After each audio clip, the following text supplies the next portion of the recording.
Oh.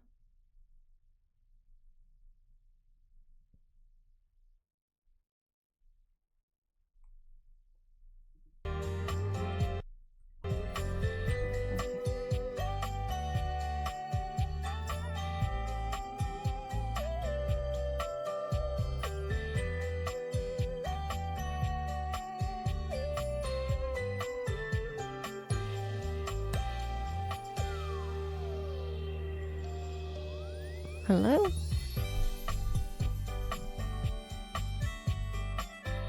Oh. One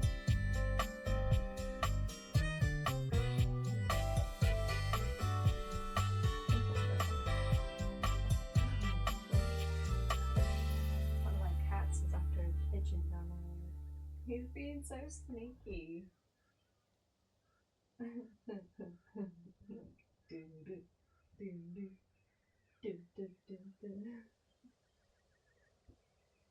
God, I hope he doesn't bring that pigeon back into the house. Oh, and it flew away. He missed his chance. He's being sad now. Anyway. Hello. I'm back. I'm alive.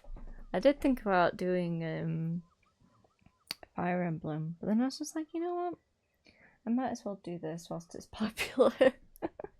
Because by the time, because I'm going on holiday at the weekend for 2 weeks, that I might miss my chance to do it whilst it's, you know, still very popular among everybody. So we're gonna play it. I have played it before, so I do know how to work some things, but you know, we're gonna try and get a good ending with everybody, if possible. Okay, hold on.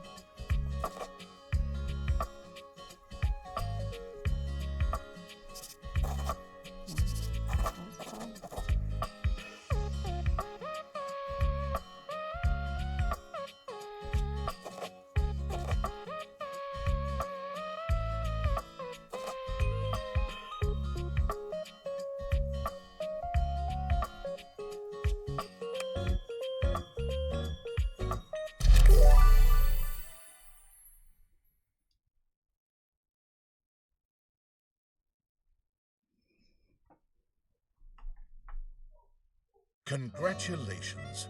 Your degree in customer service has rewarded you with a remote job at Valdivian, one of the foremost megacorporations of our times. Though your house may be large, it is empty, and its halls long for visitors. The sticky notes on your bulletin board remind you of your ultimate aims, but for now, it's time to get to work.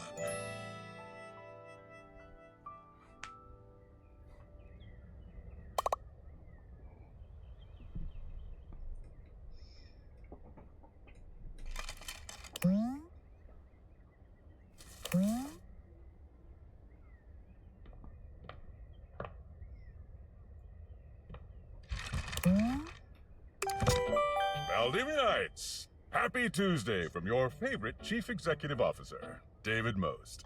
As you know, every day here at Valdivian is a reason to celebrate, as stipulated in your employment contract. Today, however, is extra monumental, as it's the first official day of our new hire. Please join me in giving her a warm welcome to our team.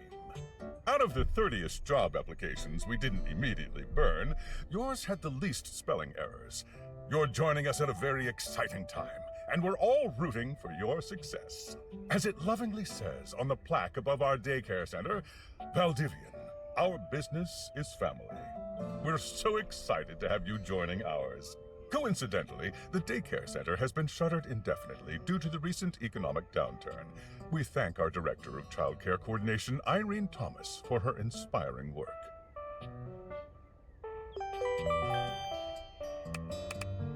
Hi there. You come highly recommended. I've heard great things about your can-do attitude.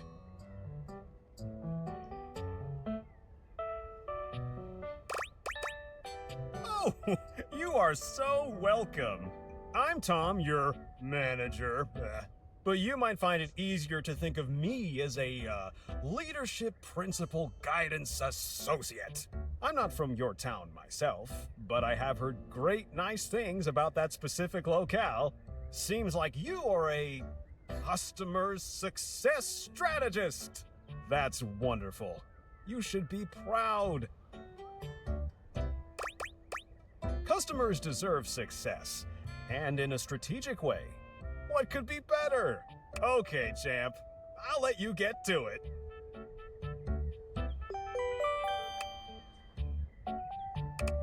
Hey, you there? Oh god, don't start. I know you must be bored.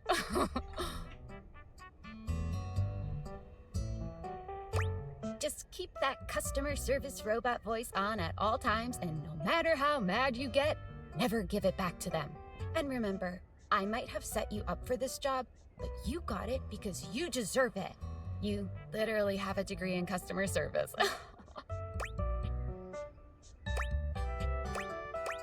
That's right! Oh geez, here comes my manager. I gotta get back to work. Good luck, okay? You got this. You have new tasks.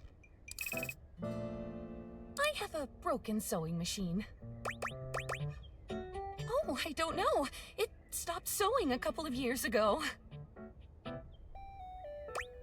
I get a refund, though?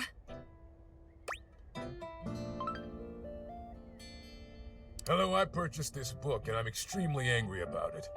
Is there a manager I can speak to? Thank you. I ordered this couch, but it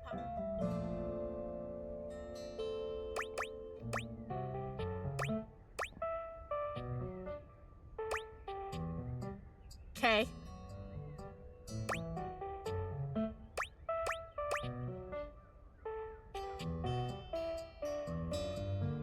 Sure. I blew it up and sat on it, and then it popped.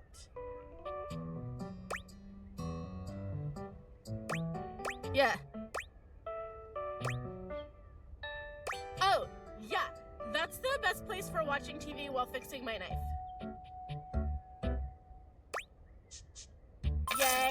Yay. I am a science teacher, Pronto Palace High School, Go Harridans, and I ordered this as part of a series in which I give students an element to take care of to learn how to be a good parent. This is not cobalt. It did not respond to normal cobalt stimuli.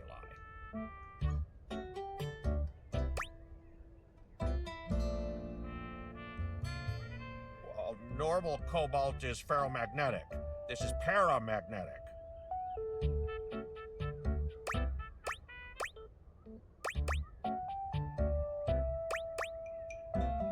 Yes, of course. I have my credentials and have tested top 50% in the country.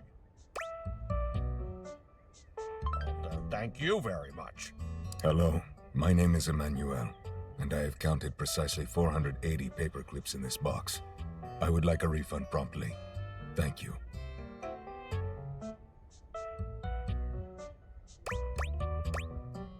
Thank you for noticing. Have a happy day to you and your soul. Valdivianites! Salutations from the chatbot that has replaced your CEO, David Most. Just kidding. CEO is an extremely important position, and there is no way a computer could ever replicate the ingenuity, expertise, and warmth I utilize daily to bring leadership to our team and value to our shareholders. Humanity is absolutely integral to the transformative work we do here at Valdivian, and I will defend the essential importance of human contributions in every single aspect of this company. Excluding, of course, the following departments: sales, marketing, finance, legal, operations, public relations, communications, product, research and development, customer service, facilities, janitorial, and, of course, human resources. If your department has been affected, however, do not fear. Your new Val 9000 AI assistant isn't here to replace you. It's merely a useful tool to help you determine if your job is obsolete. Speaking of, please join me in bidding a fond Valdivian farewell to Glenn Bernard and the amazing artificial intelligence team that built the Val 9000. While the Val 9000 has unfortunately determined your incredible skills would be better utilized elsewhere, your contributions to our shareholders won't soon be forgotten.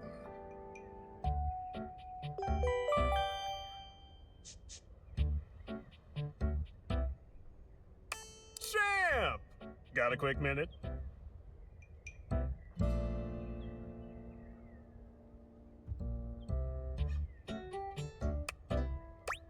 Oh, knew you were always good for a quick minute. The thing is, Valdivian has done some really intensive research, and it looks like Val 9000, the latest iterative AI tech, is going to be taking over your job for the foreseeable future.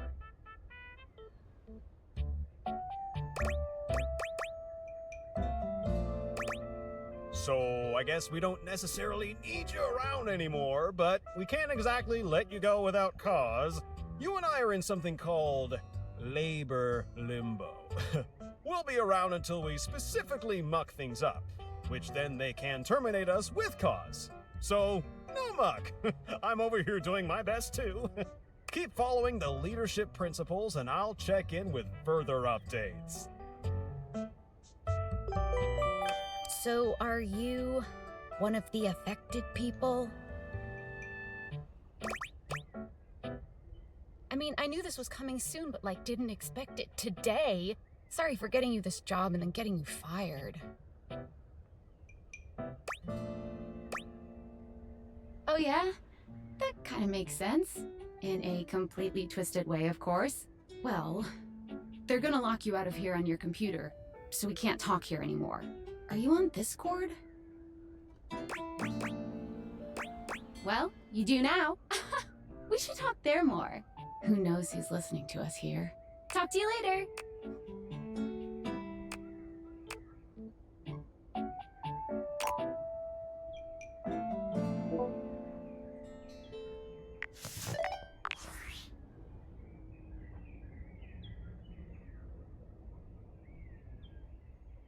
Hello. Okay, here goes nothing. Well, that's not important. Think of me as a friendly, yet anonymous hacker. Any second now, you will receive a delivery via drone to your front door. Tell absolutely no one it is in your possession. I will return with further instructions when the time is right.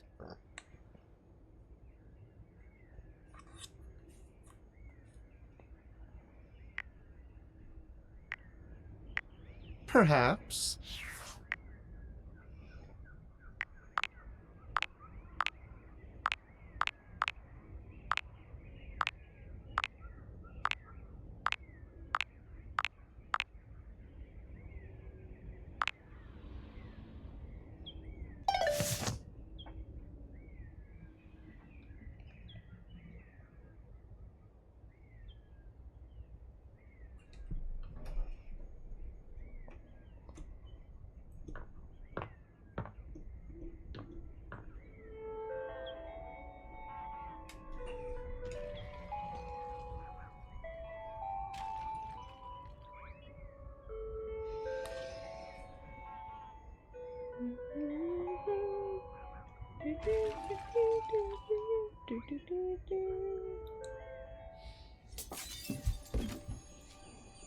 I didn't realize that the bot had a had the theme tune to it.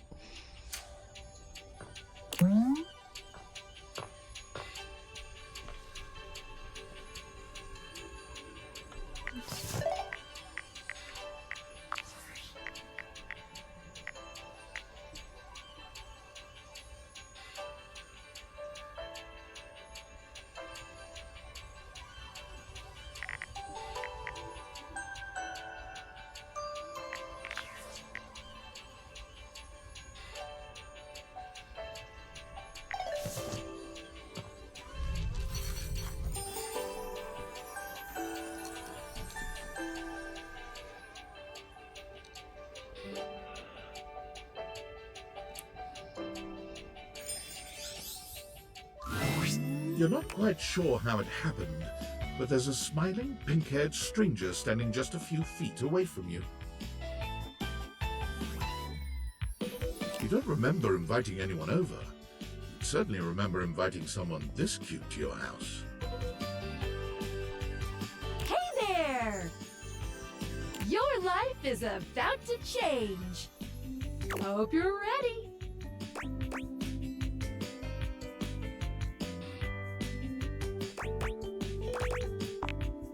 You know it, but I'm not just any pair of glasses. I'm here to help you out. I'm a pair of Date Theater glasses. My name is Skylar Specs.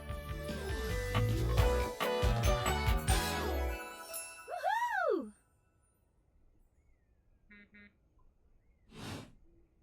My lenses have special properties. They allow you to directly acknowledge a thing's existence. Or date. You see all the things around your house? Things you might have taken for granted? Now you have the power to get to know them better. A lot better. And I have a feeling, just a silly old little feeling, just a creepy, grumpy feeling in my little tum-tum, that it'll help make your life a bit more richer. And maybe find some love. Love that is all around you.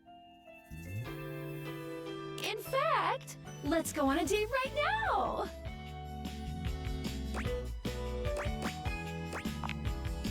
So, we are going to awaken our first dateable object. Go up to a door, any door, and shoot some cool beams at it. Yeah! Pew, pew, pew, pew, go, go!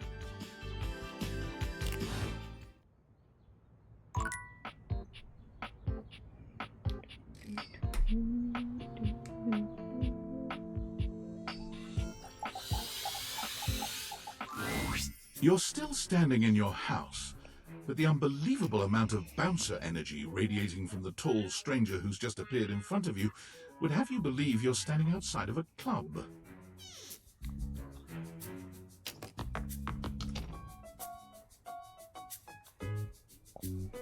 No funny business. I don't want to see those spectacles being used for something untoward.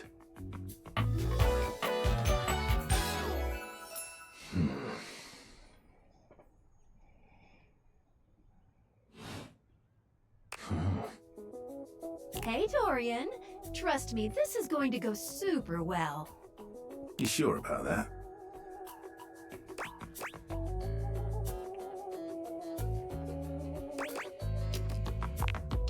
Love. What a gas. I believe everyone here should be friends. After awakening an object for the first time, you get to speak with them here. You get to speak with each object once per day.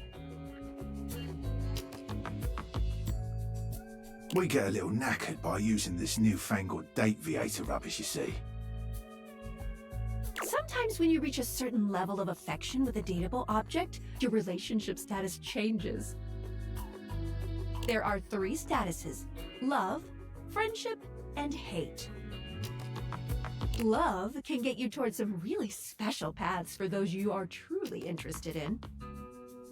But it's not necessarily the best of the options in my mind.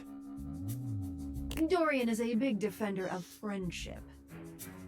If everyone were friends, the world will be an awful lot safer, in my opinion.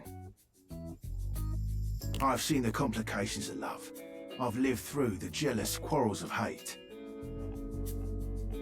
The true bond is one between 2 friends with none of the intricacies of romantic tension. That's our bouncer Dorian talking, but you can go toward whichever one you like. Even hate, which isn't my fave personally.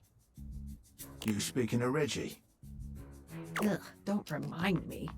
Human, you seem like a good sort. So we'll be friends. For now.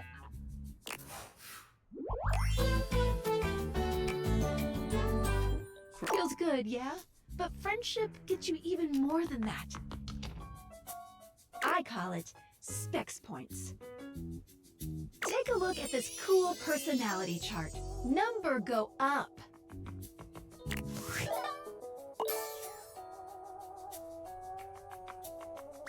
Each dateable object has points to give whenever you achieve an official relationship status with them. Get more of them to be able to choose some more advanced options.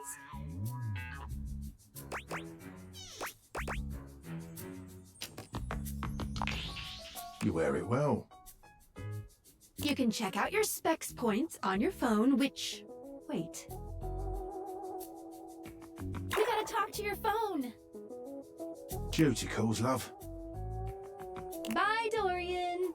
Take out your phone and then shoot my beams while it's out.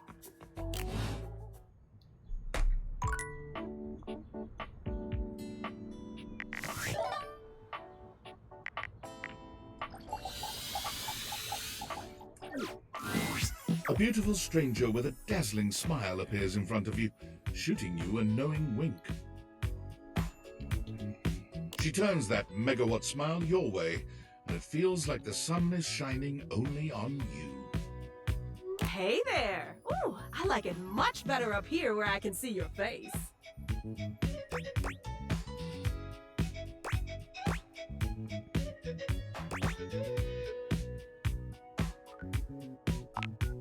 Your life just got a whole lot better, and that's what.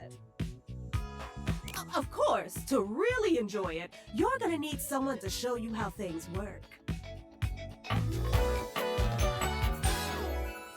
Hello!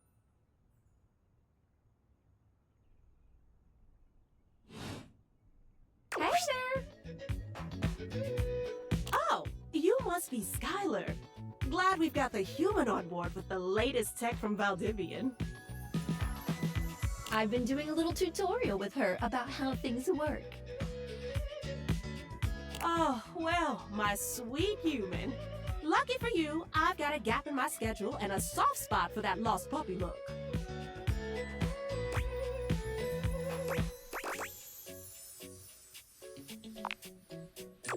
All of them. Yours, mine. I stream sometimes for my own socials. And still gotta make sure I don't lose battery or overheat. Anyway,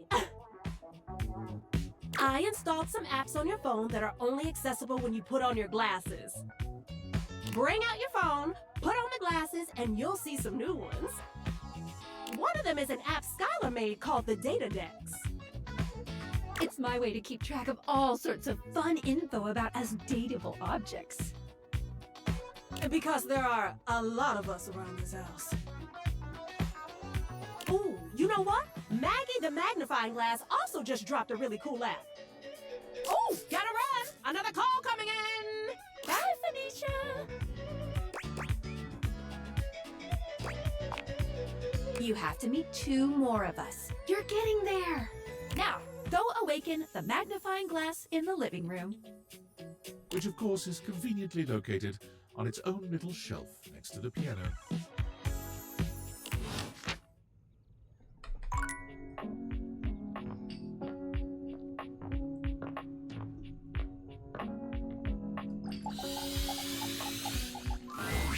There's a distinct air of mystery to the private eye that stands before you. She reminds you of the old detective serials your parents used to watch. She gives you a scrutinizing glare through her magnifying glass, one eye comically enlarged. It's especially goofy looking to see it on someone with glasses. Well, well, well. What have we here? Aha!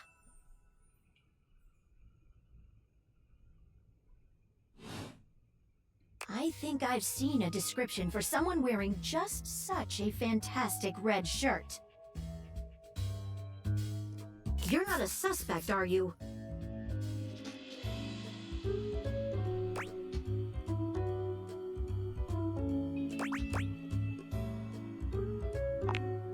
I thought so.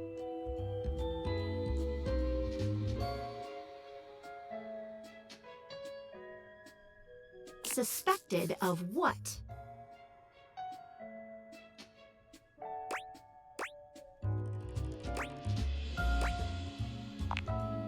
Maggie, it's our human's first day talking with us. Go a little easy on her.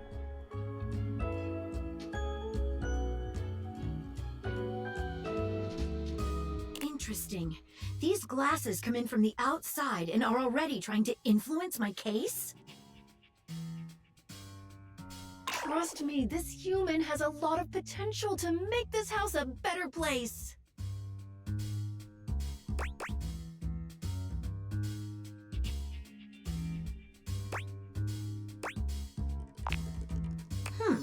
Truthful.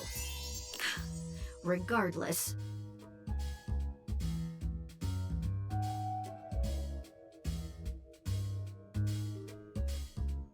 As you are the human, I should give you a way to track down all the suspects yourself to keep you on my side, hopefully.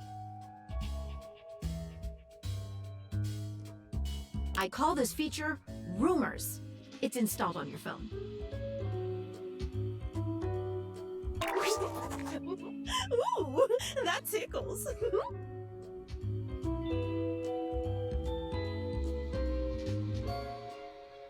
Unlike Skylar's Datadex that gives you the lowdown on those you've already met, Rumors tracks clues you've been given to locate all the pesky, hidden objects that are tricky to find.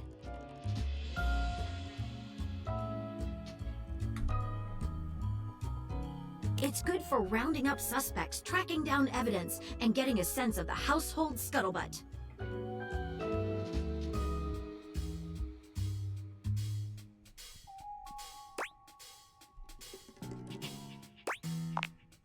It'll be tough, but worth it. The more you find, the better your specs will be. Take a look at Rumors in your phone. It'll help you find your way to your last dateable for today. Good luck, Gumshoe. It's getting late. Who should be the last one we talk to before I run out of charges? Oh, check out that rumor Maggie gave you if you need ideas. Wink, wink.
Standing here in your bedroom, you're struck by the realization that it's been entirely too long since you had anyone near your bed who wasn't, well, you.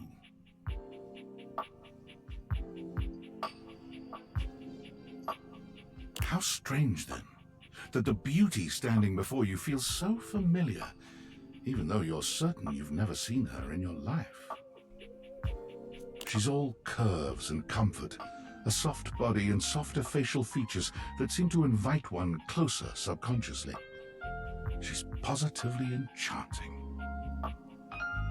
Hey there, stranger.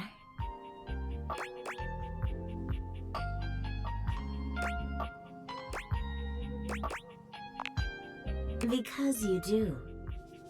I'm Betty, and I'm your bed.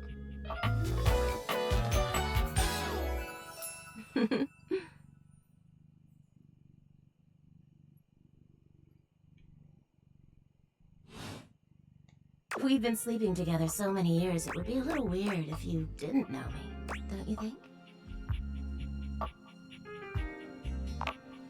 A beautiful bed, anyway. It's a shame for someone as cute as you to be alone for so long, isn't it? Will you be bringing someone back here anytime soon?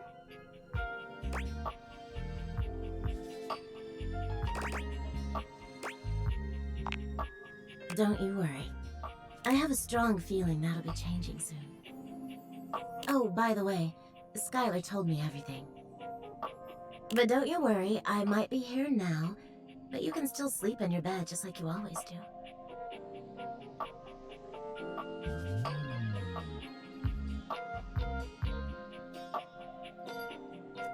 You can choose to talk to me or not. But I do hope you'll come talk to me. It'd be nice to finally get to know each other.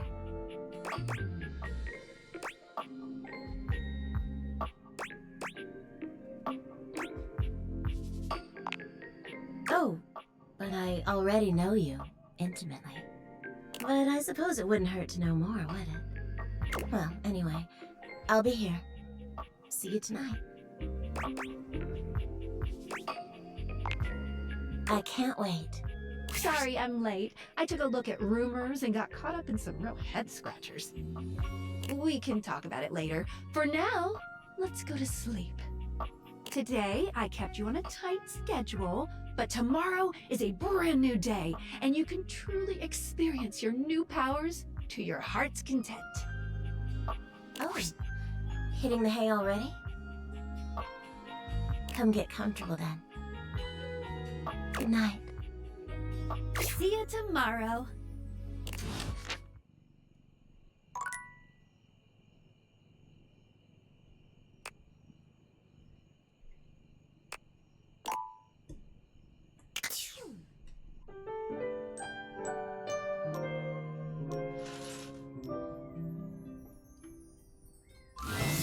Good morning. Are you ready to start getting to know everyone around here better? Maybe finally find some love?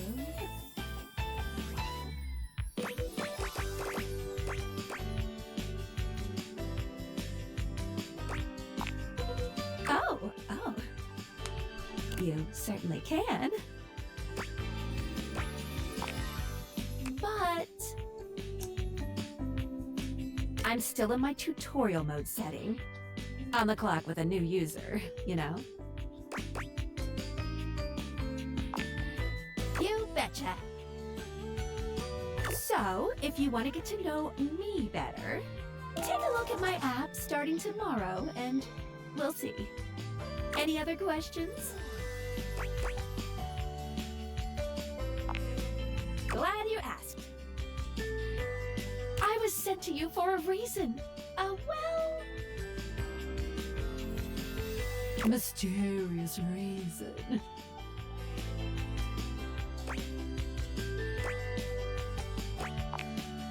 Exactly.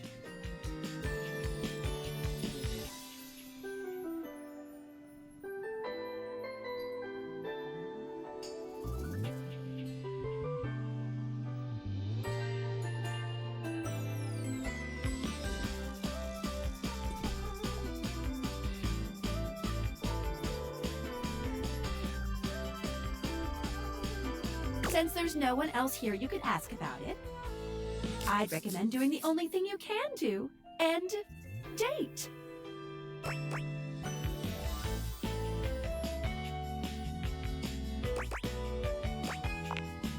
Any other questions? I would suggest following up with Maggie next. As a detective, she'd have some good places to start. But really, there's no going wrong here. Talk to anyone you want, in any order you want. You're basically in a big, huge sandbox open for you to play in. Except instead of sand, it's your house. And instead of a box, it's also your house. Any other questions?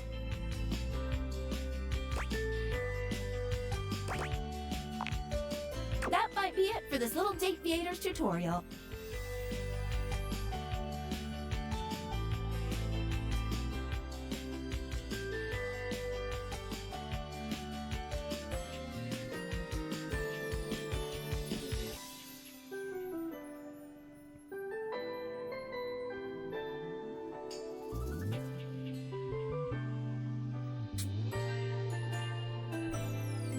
But I think we're gonna see a whole lot more than we ever imagined pretty soon.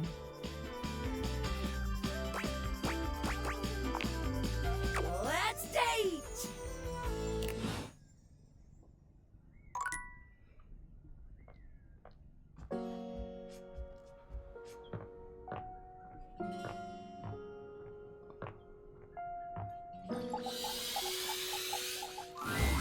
Oh, hello again. Come for more rumors? Looking for more suspects?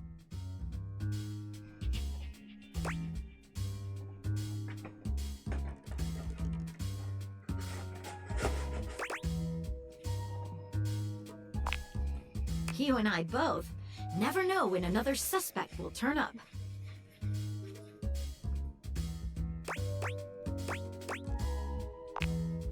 Why not both?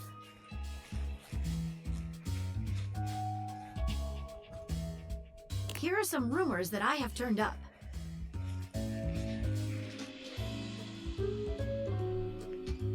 Johnny Splash, shower, location, downstairs bathroom. Winifred water heater, location, office closet. Lyric literature, books, location, anywhere. Glad to have you, Gumshoe. These should be pretty straightforward to find, though there are some who seem much more difficult. The Shadow knows, because he's here. Word on the beat is that he's hiding in a permanent shadow. If you can find one around here, I would investigate. You're welcome, Gumshoe. Keep pointing those spectacles at everything you see, and you'll find a whole array of potential suspects at your fingertips. Or eyelids, as it were. Phoenicia can help you track down plenty of other rumors, if you're looking for more. All right.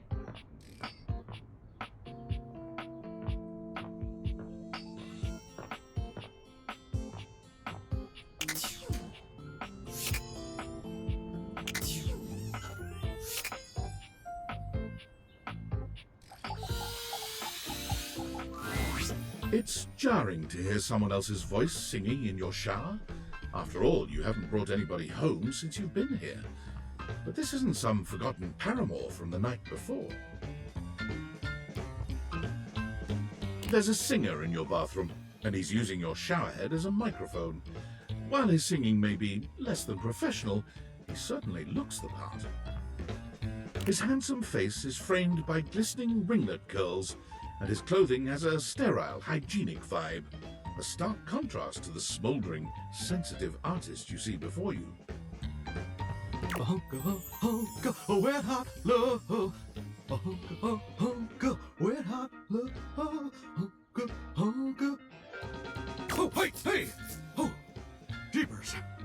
Didn't hear you come in. I weren't expecting company, especially such a ravishing company. Come right on in, darling. Be sure to wear a shower cap or you're gonna get yourself a mighty wet.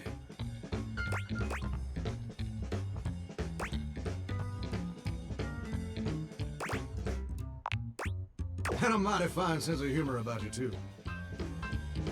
It's maybe the best quality a person can possess. Right up there with calf roping. Well, I'm just as happy as a pig in mud that you decided to stop on in. It's mighty nice to see a new face around these parts. Variety is the spice of life, as they say, and I can tell you're a healthy dose of paprika. Well, maybe you're more of a cayenne.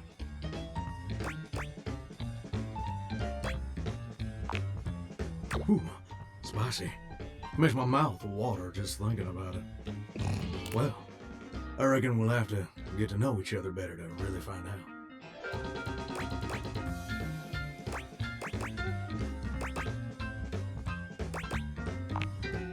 Well, you're mighty welcome. Name's Johnny Splash. Whoa!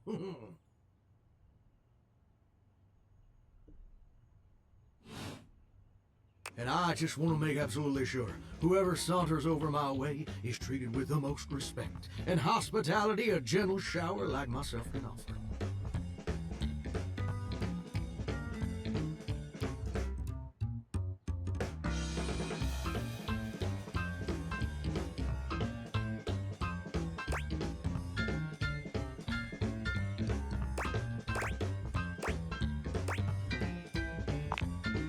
Well, now don't that sound like a hilariously sardonic send-up to our crazy modern world?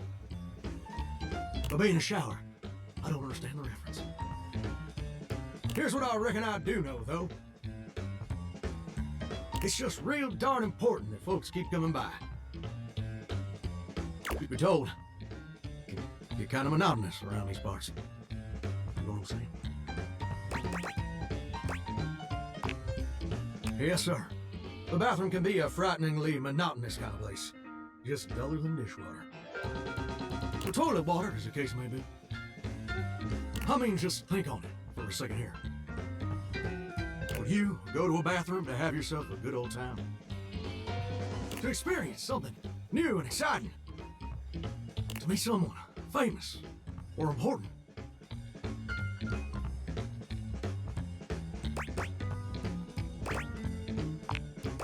See, that's exactly my point. That's just not what your average bathroom is for. Your common bathroom is a utilitarian kind of joint. Sure, it's useful and consistent, but it ain't a particularly lively spot.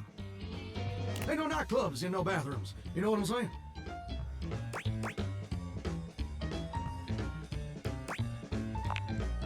You know what I usually spend all my time doing around here.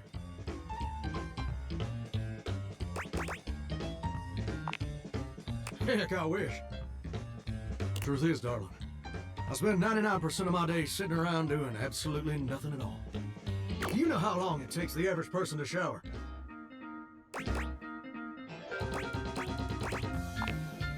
Oh, that's positively accurate.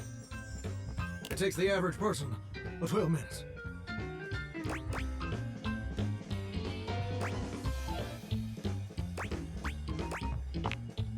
That's your shower. I ain't here to pass judgment, baby. That's between you and the Department of Water and Power. And God. Here's my point about showering. For the average person, it's 12 minutes. I looked it up and everything.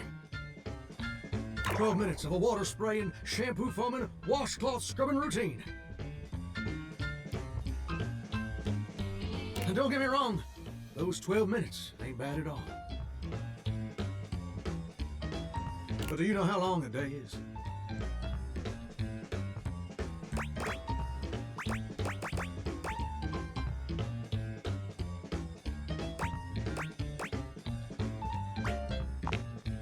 Well, get ready to have your mind blown, darling. 1,440 minutes.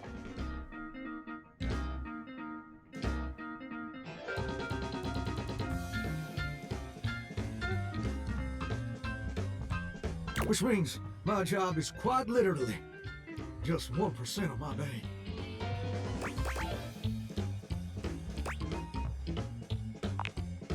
Well, I get why you might be inclined to say that.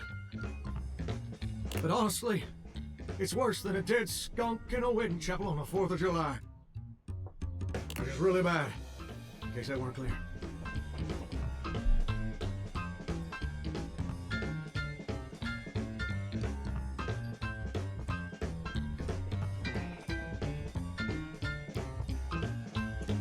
See, I'm a shower. If I ain't being used, it ain't like I can just get up, go boogieing down at the dance hall or something. Can't just hop on over to the malt shop for a milkshake and some light canoodling.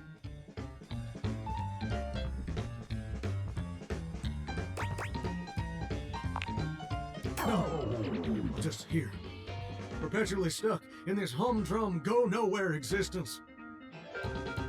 Do you know how that makes me feel?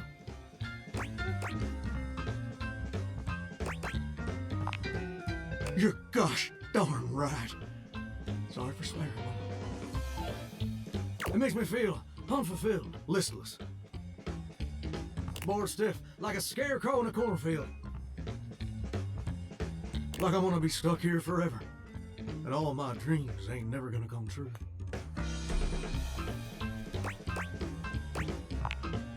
Gosh darn it. Did I go and say that out loud?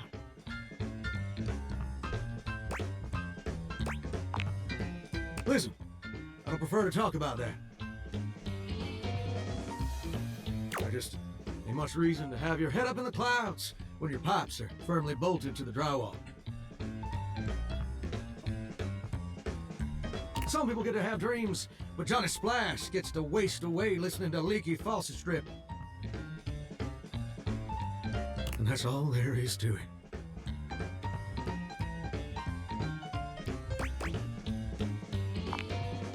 Oh, what the heck? You done twisted my temperature knob. I reckon I usually don't do this, but you got a trustworthy face. Plus, I'd be lying if I said I wasn't just a little bit sweet on you. So, I'll tell you my super secret dreams on one condition. Come back and visit me again tomorrow. Show this ain't some meaningless fling for you. Come back around, and I'll share with you the secret I ain't never shared with anyone else before.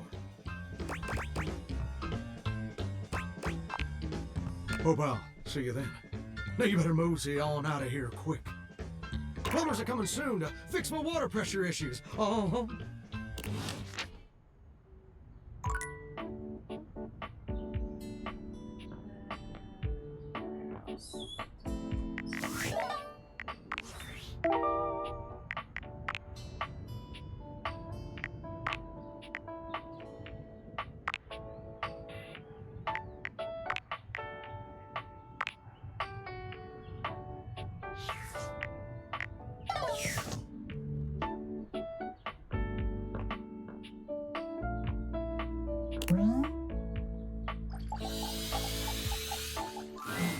The distinct scent of books, that slight hint of vanilla and mystery, fills your nose, and while it's not at all unwelcome, it is strange to smell it when you're not actually paging through any of your books. It only takes you a few moments to track down the source of the smell. What appears to be the spirit of literature hovers a few feet away from you, nose in a book.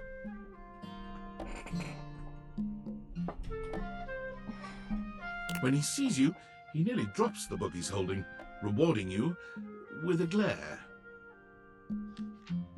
Ah!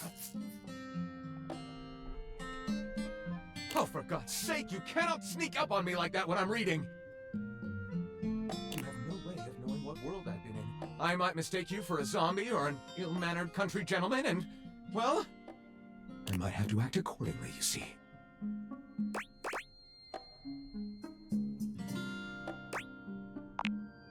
Yes, probably.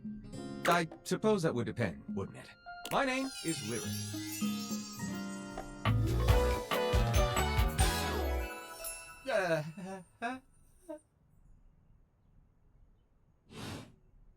I chose the name myself, you know. I was originally written as Lionel. Can you imagine?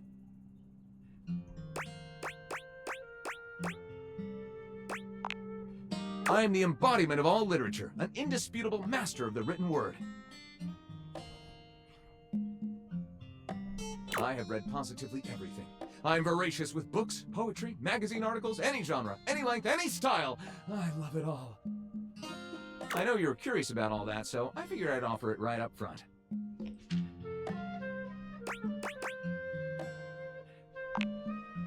What am I not reading right now is a shorter answer. This one right here is 20,000 Leagues Under the Sink, a riveting account of voyaging in a submersible to rescue a clean sponge from a dirty band of moldy criminals. This one, Angles in America, is a non-fiction history on the American phobia of rounded spaces. A bit dry, but it does make you see space and architecture in a new light. This one I picked up on a whim, and I won't put down until they pry it out of my cold papier-mâché fingers. Pounded in the butt by the abstract concept of self-improvement while my gym equipment watches. This Chuck Pringle fellow, he really has a line on the object erotica market.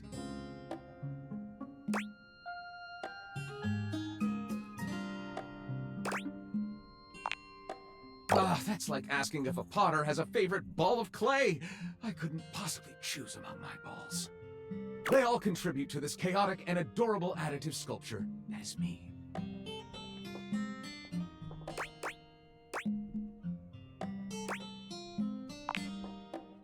Not a bad descriptor of me, really.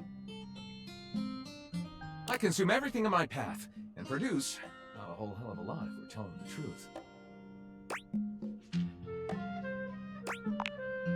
I consume all this literature, and I myself am no writer at all.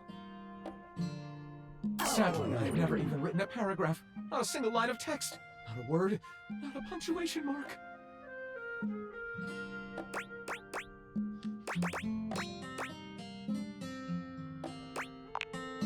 We do? We? Do you mean that you would help me write? Write with me? We could co-author the first book of lyric?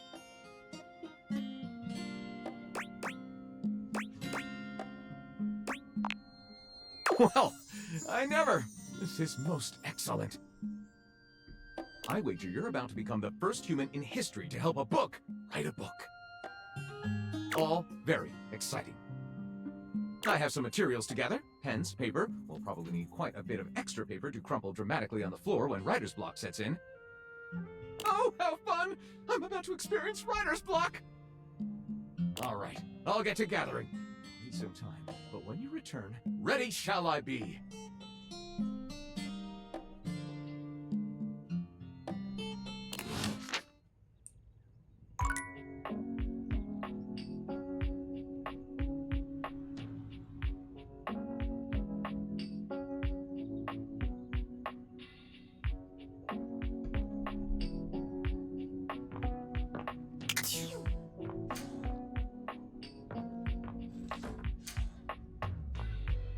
What are you doing, P? You're stuck. There you go. That's a good boy. You're being so affectionate today. He's along for the ride. It doesn't seem quite right. What you imagined you were aiming the date theaters at turned out to be... Me, Lucinda Lavish. The best character in the whole goddamn game.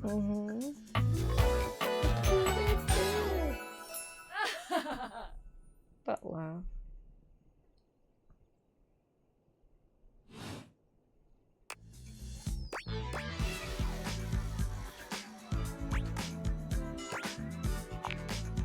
Damn straight.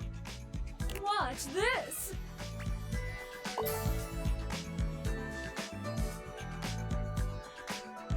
I can just do that. Make you more charming. Welcome. Honestly though, it's just because I adore that fantastic red shirt you're wearing. Because I made it. You bought the very expensive DLC, and I'm your reward.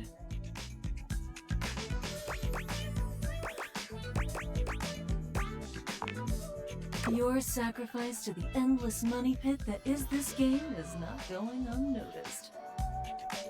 And you will be amply rewarded. Lucinda mashes together her ample bosom. Amply.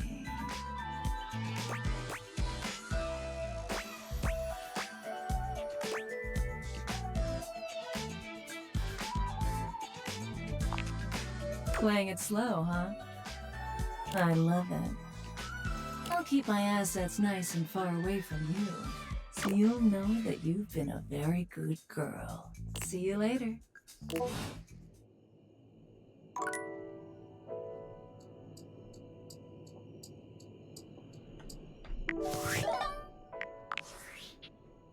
Hey! How's things in labor limbo? You been using all that extra time to do anything fun?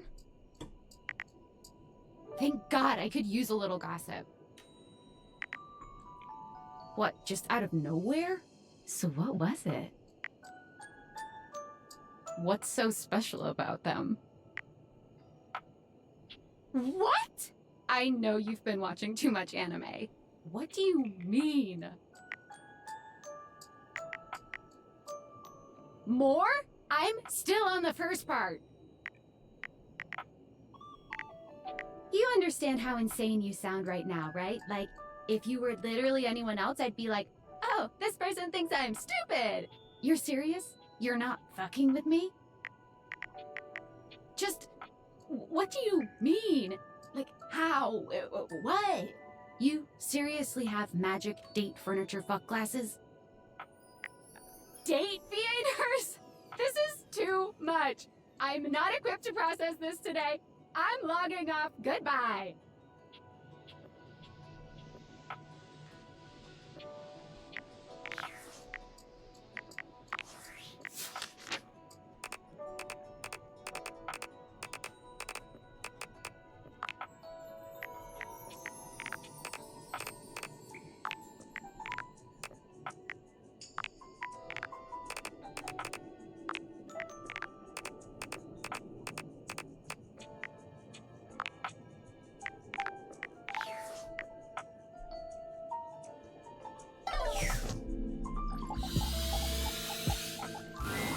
Normally you try to avoid dealing with your water heater. You're no plumber after all. But as you look at the beauty standing where your water heater usually is, you wonder for a moment if that's about to change. Beyond the rigid metal of the heater lie dangerous curves. Brown skin swathed in orange and blue and silver. Her soft, pretty facial features are adorned by colorful makeup that looks like it wouldn't be out of place in a fashion magazine. She doesn't seem to notice you at first, but when she does, she lets out a sharp scream.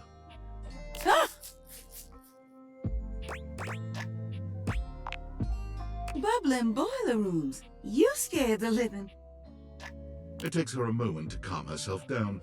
She fans at her face with her hands, exhaling loudly.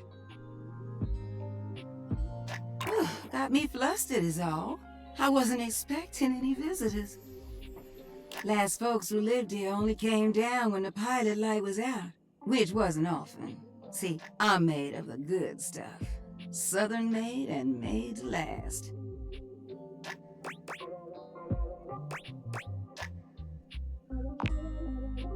I take pride in keeping it going on. Here I am just talking and you don't even know my name. I'm Winifred. Nice to meet you. How you doing, sweetheart?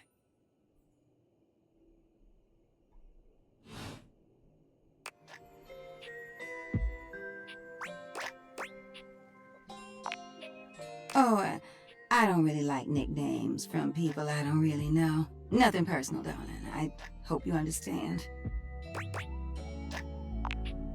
Shush now.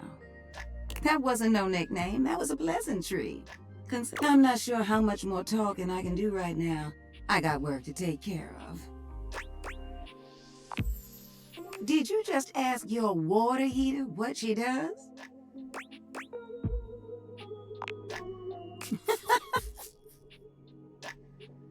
It's okay, sweetness. I'm just having some fun. But I do need to get back to work. Washford's about to kick on and Daisuke needs a bit of a push. I need some time with River to make sure she's ready to go. I don't mind it. See you around.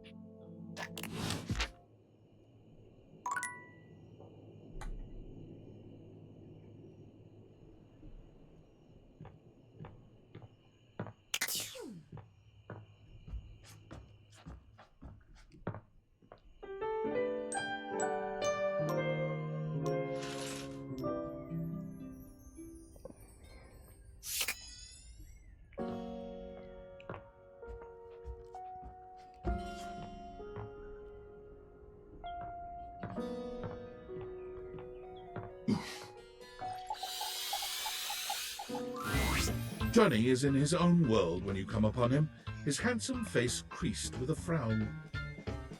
He's talking to himself rather than his usual singing, counting things up on his fingers and running a hand through his curls. Seriously, The grout needs replacing too. Heck, I ain't got time for that. Gorgeous! You came back. What a surprise. I reckon I didn't think you would. Well, that should do. I can see your word is your bond. A much stronger bond than the grout in my tiles, evidently.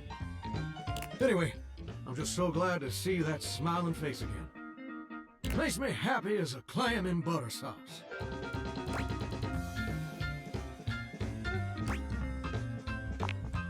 That's right. I did make you that promise. Okay, but first, a question for you. You're not a big-time record producer, are you? I see. See. I'm just sorry you're not a big-time record producer, too. And I'd be sweet on you, no question.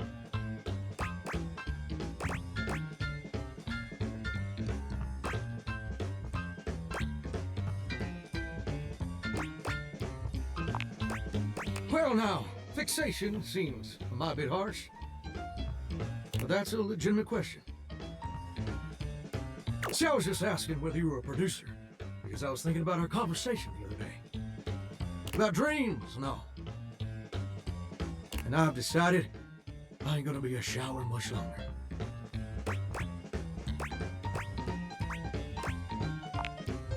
That's a great question. Which I'll answer after I recite this little speech I prepared. Don't get me wrong or nothing. Being a shower is an honest way to earn a living. My pappy was a shower. My grandpappy was a shower. Heck, my old hound dog Duke. Well, I reckon he's a shower too. Got me some mighty fine memories of being a shower. Most of them involving sundry drain cleaning products and the way they make me feel inside. But it just ain't my true calling, you understand? Do you know what my real passion is, gorgeous?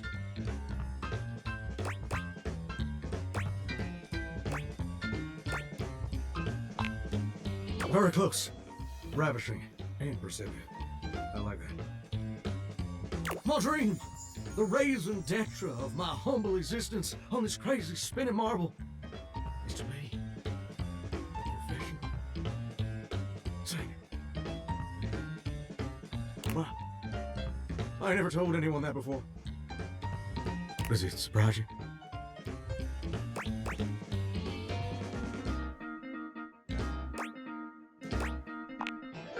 Well, it's the truth. See, ever since I was a little baby spigot back in Nashville, rocking on my mama's knee, all I ever wanted on this great green earth was to be a superstar. Like my heroes, Elvis Presley, Lady Wawa, and Chris Barron. And ever since then, I've practiced whenever I can. Watched every video tutorial there is.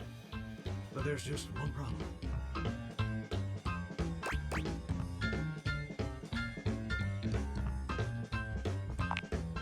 It's mighty embarrassing. But my problem is, I'm just too gosh dang insecure. I want to share my love of music with the whole wide world. I want to be recognized for my talents. But every time I think about putting myself out there, I just fall to pieces.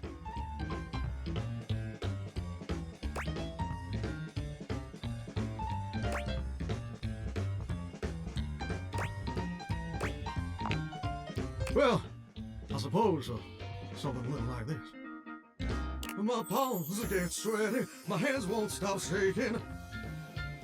Oh, and I'll be ready when my heart beats racing. Ooh, wow. That's actually pretty dang good. You don't have any waterproof paper on you by any chance, do you, Gordon?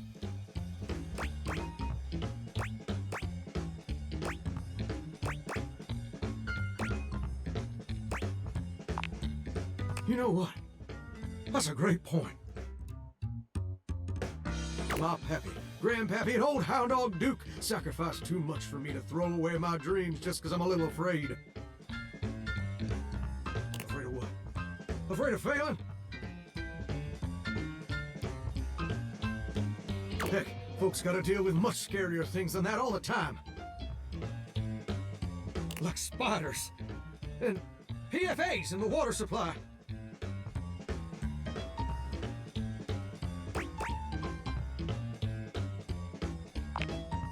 Gorgeous, meeting you has truly been the kick in the pants I needed for a long old time. Insecurities, go kick rocks. It's time for Johnny Splash to make his big, splash! Oh, absolutely. It's time to finally get out of this humdrum shower life and go full steam ahead. First, I'm gonna just send a message to my boss and tell him I quit. And this hairstyle can suck eggs. You're 34 now, Daryl. Time for an adult haircut.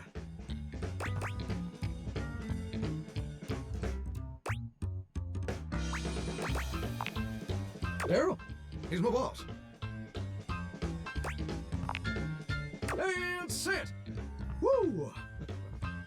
I'm so dang nervous. Heck, my hands are all shaking. But it feels swell, you know. Brief though. That may just be the adrenaline talking. Either way, now it's done. It's time for step 2. Record my audition for American Maestro.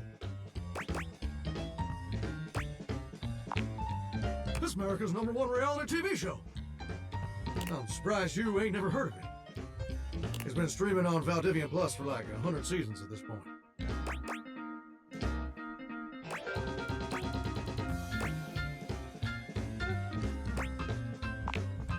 It's a singing competition series where the best future pop stars of America duke it out, vocally speaking, for the chance to be crowned America's Maestro.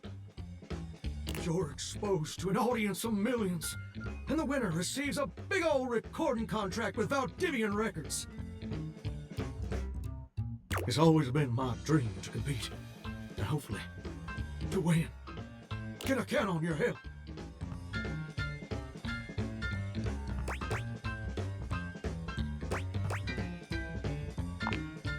Amazing! I'm just so gosh dang excited. All right, I'm gonna go get rehearsing and get started on my application. Can you meet me back here tomorrow to record my audition? After all, you're my inspiration. See you tomorrow, gorgeous.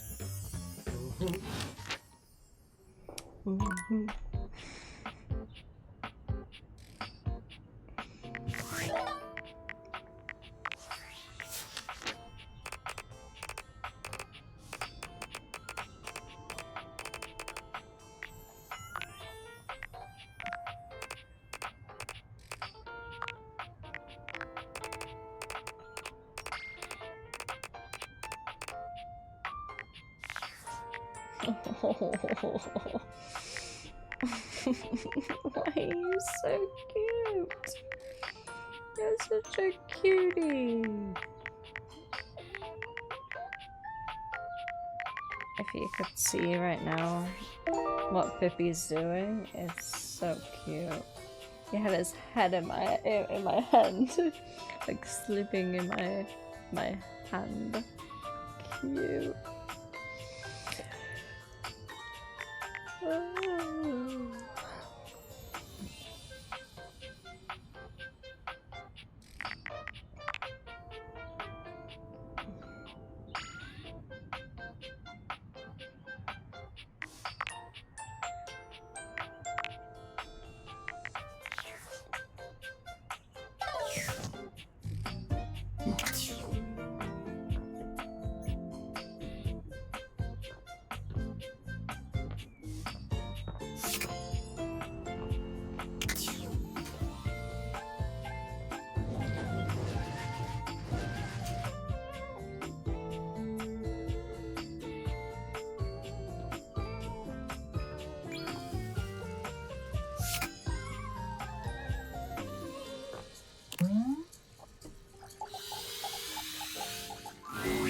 You wonder for a moment if your sink has overflowed, but that's not it at all. There's just a being made of water standing before you.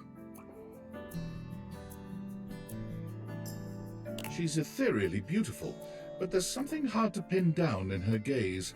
It almost feels like she's watching your every move, waiting. Hi, honey. You looking to cook something? Wash your hands.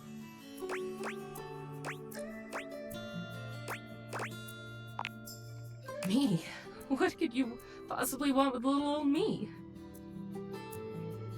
Please, just tell me if there's anything I can do for you.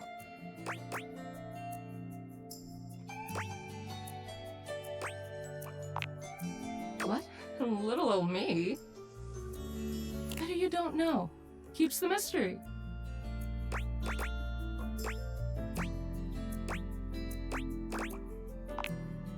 My, so demanding. Well, guess the mystery had to end sometime. I'm River. What can I do for you?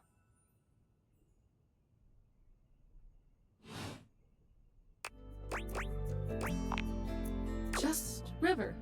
Like chair. Chair! World famous pop star, known for her #1 hit, Belief.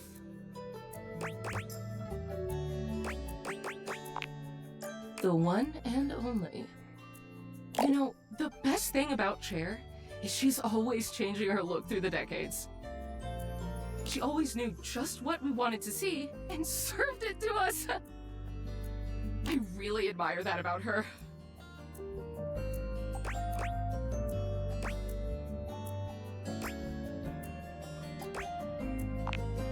I change states all day, every day. I know that better than anyone. I just wish I knew which one was best for me. Is there a version of me you like best? Water, steam, ice, some form in between?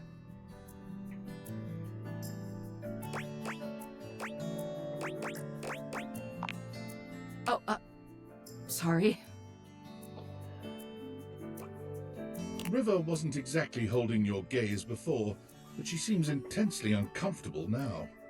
She looks everywhere but at you. Look, I've been here way too long. If you don't need anything from me, I'm going to go. She is gone.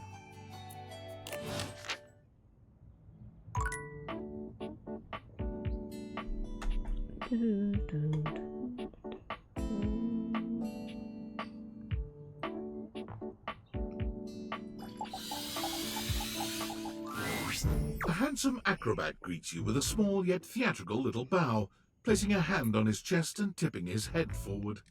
He has the aura of a veteran showman, but he doesn't look particularly pleased to have you as his audience.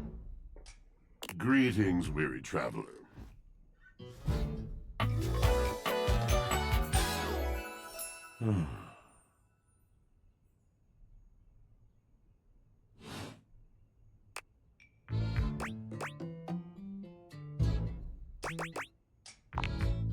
You seem taken aback. Quite natural. It was not my intention to frighten you, though I grant I'm known to be a disquieting presence when I'm in a mood.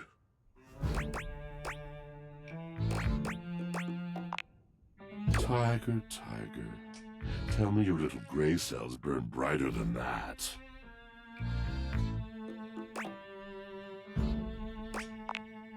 Yes.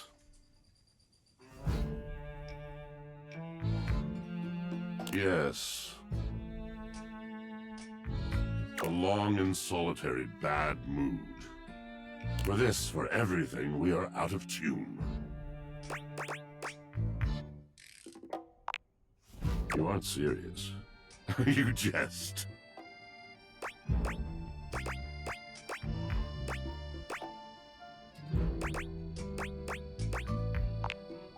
You want to hear my story?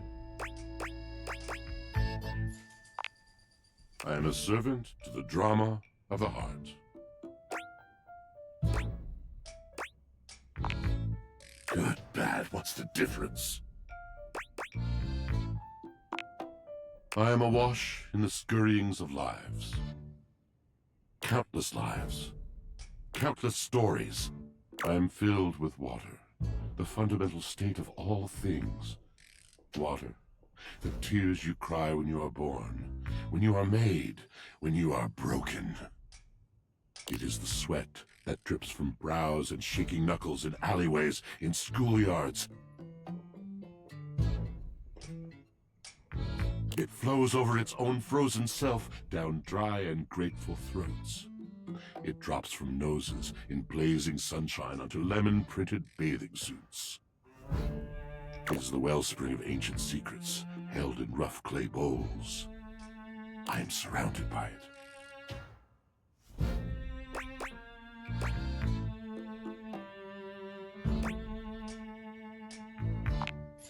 You cannot know the agony that exact decision has caused me. I cannot talk about it. You'll have to ask Drysdale about it. The pale betrayal.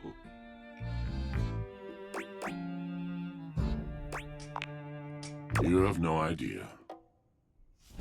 But not only that, not only do I hold the limitless, the unfathomably simple, I hold the dirt of life. The dirt? The blood stuck in denim from skinned knees comes to me. The stains of earth from a weekend spent burrowing into trees and the slimy, crawly things. The makeup smeared onto shirt collars and cuffs, streaked mascara, and embers of a lipstick that blazed once. All of this comes to me to be absolved. It may be dissolved, but it does not disappear. It cannot. Nothing does.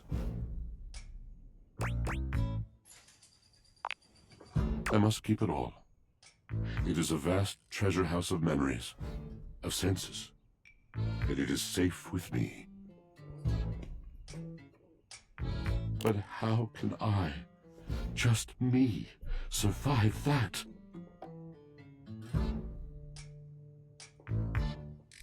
How could anyone bear the weight of that much life?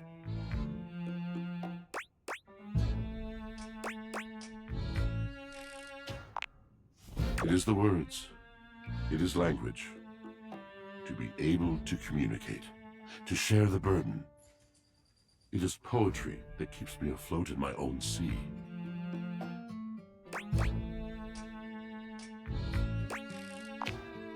You mean it? And this at last is the dawn? Such bewilderment comes with the sight of the room, I cannot tell. I have lost my only friend.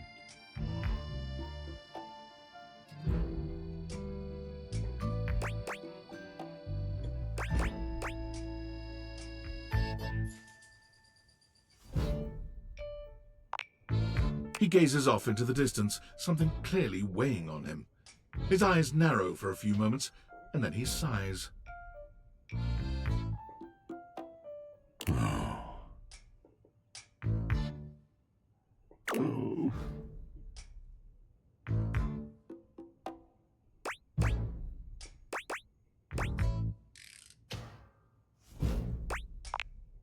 Yes, my God, haven't I done enough?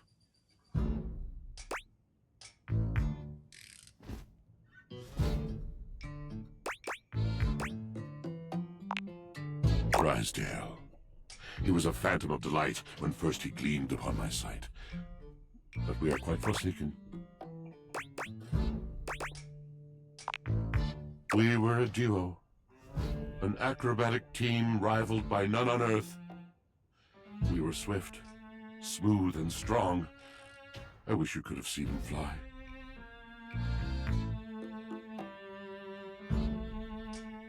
To the vault of paved heaven. Our performances were legend. They came from many rooms away to watch us, to applaud us.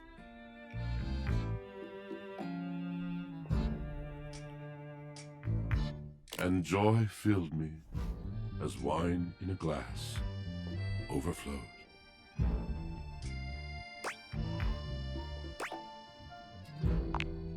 Past tense.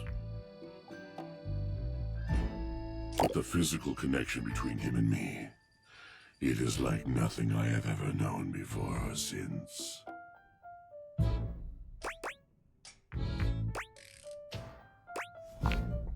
He does not need poetry like I do. When he talks, it is a breeze to my tempest, and to him my tempest seems but a suggestion, a rumor of rain in another man's country.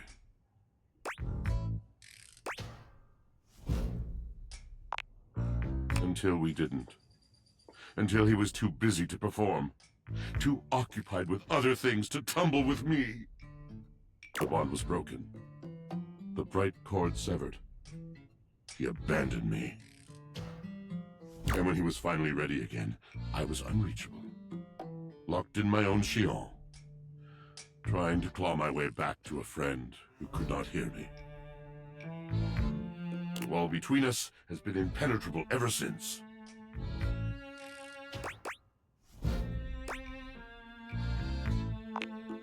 Yes, it's been years. As I said, traveler, a long and solitary bad mood. All moving things come to an end.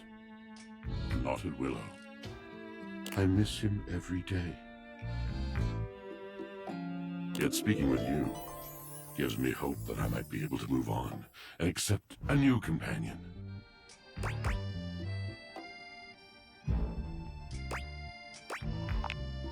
You're asking me to have faith.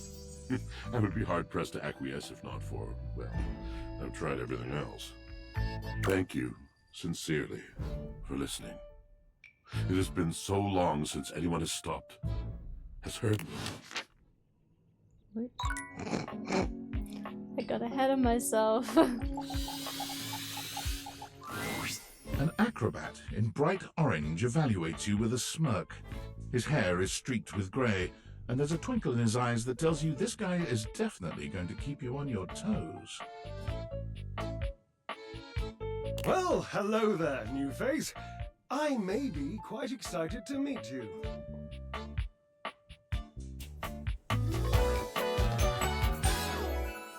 Yes.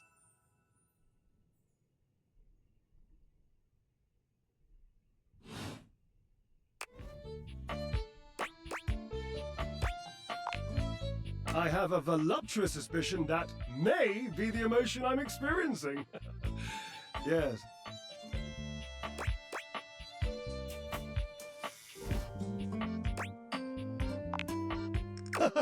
But of course you are. How could you not be? Look at me after all. Listen to the mellifluous murmur of my voice. Well, hardly a murmur. More like the euphonious booming of a cannon from a stone-turreted castle. Marble on all the floors, gold leaf, filigree wrought iron, and my God, the velvet.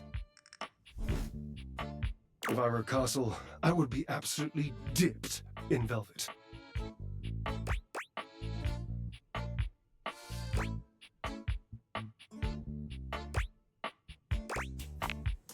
If that was intended as some passive-aggressive hint for me to lower my personal volume, allow me to adjust myself upward a notch or two. Moving on. I do get distracted, don't I? Just so many wonderful things about me on which to expound. My form alone is a temple of wonders. Which part is your favorite?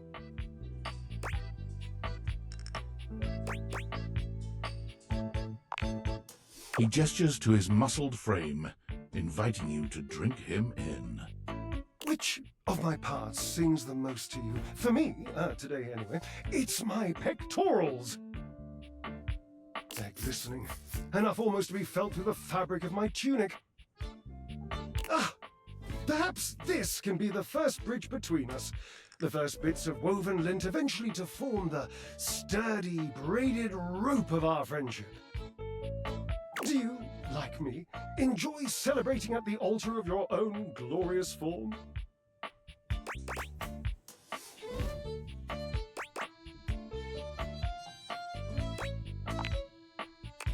Indeed! I am an enthusiast for anything that challenges all sides of my glorious vessel. Cherub, I cannot even begin to tell you, but I am nothing if not inventive, fearless, indefatigable.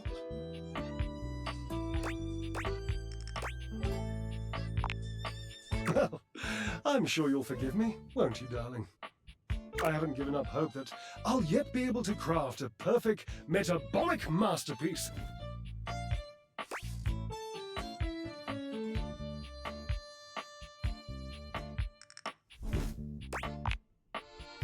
Gasp! I've had a sudden flash that I should feel excited, but I am not sure why. Explain yourself, brain! Oh, no, wait. I figured it out. Oh, that's more points for me. Huzzah!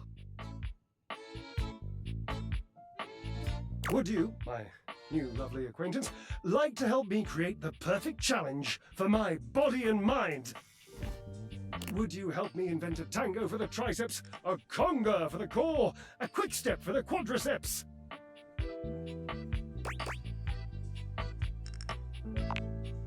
Awesome! Yes, as in capable of inspiring awe, just like my obliques. Yes?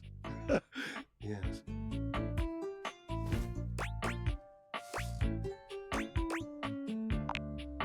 I know! I can lie down with Florence, grasp Tidus by her intimidating epaulettes, and Russian twist her for 3 sets of 20! What do you think?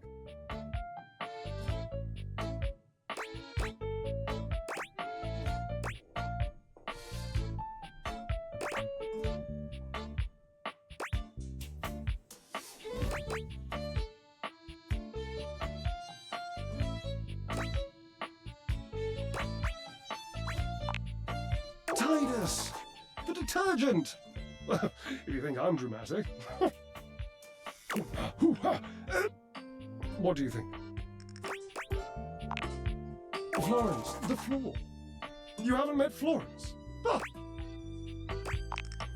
She and Mayor Celia are my 2 favorite dishy divas. We get together, a little Briscoe, raise a little hell. She hates working out, but I'm absolutely sure she'll support me. Oh, I made another joke. That one wasn't even intentional. I'm amazing. What do you think?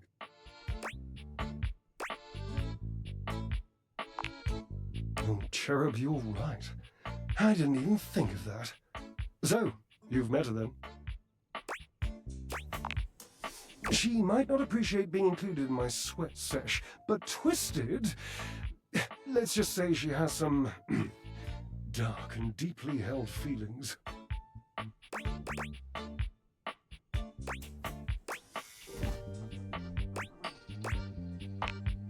May I divulge an incy-wincy little secret? To me, it isn't the gluteus maximus. It's the glorious marvelous. It's my favorite muscle group. I even love sitting on it. I'm that much of a fan.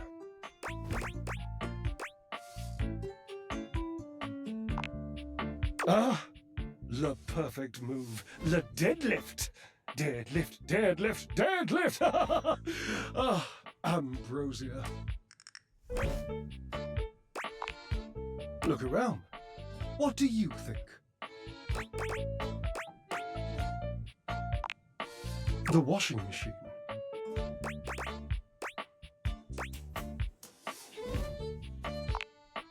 Yes, the washing machine. My Washford. I used to use Washford.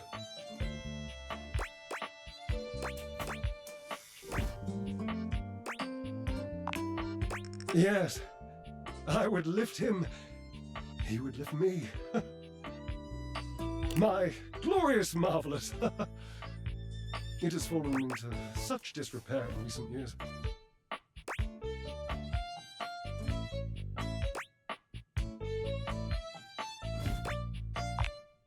All right.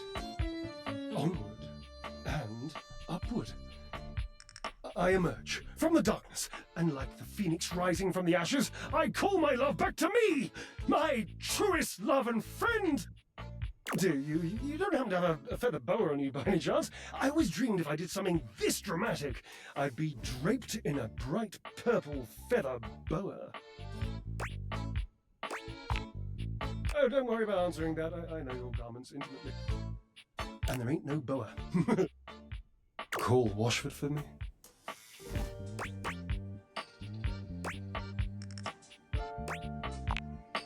No, just with your voice. Just vibrate those glorious pipes of yours and call out the name. Washford.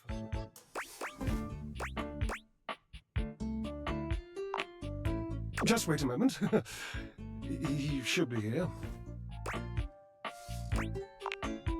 It appears your pipes are not glorious enough to traverse the great distance that still persists between us. You'll have to use your feet. Not as glorious, slightly floppy really, but hopefully effective. Have at it!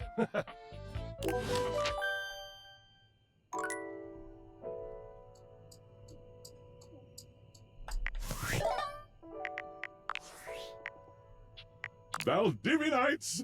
It's me, your CEO, David Reginald Most. I'm writing to you from the awe-inspiring beige pavilion at the historic Cottonwood Hotel just moments after stepping off the stage at the Valdefest keynote. Let me tell you, the room felt positively electric. And not just because of the incredibly dangerous grounding issues we discovered in the speaker system. No, tonight, our consumers, employees, and shareholders were absolutely buzzing at the launch of Valdivian's newest initiative. Bigger than a self-driving stroller. More revolutionary than Peninsula.com. Tonight, we unveiled to the world our strategic partnership with the U.S. government's Department of Overseas Violence. While the specifics of this groundbreaking collaboration remain on a need-to-know basis, I'm looking at you, Erwin, in product development. We're confident this partnership between the world's most exciting corporation and the most deadly military on Earth will absolutely thrill, inspire, and delight Valdivian superfans the world over. For everyone who helped produce, or even just attended this year's keynote, please find me at the after-party so I can thank you personally.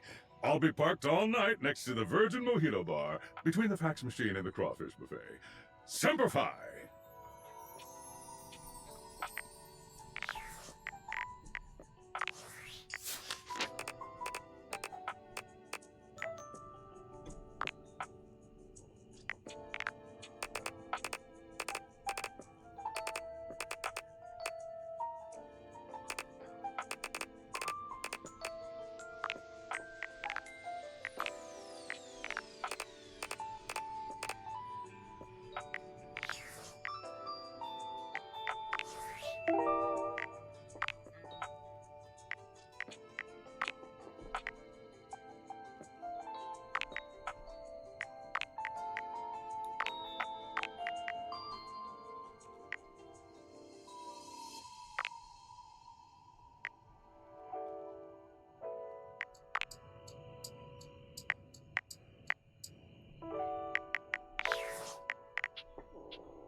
The gladiator who stands before you is at once intimidating and alluring.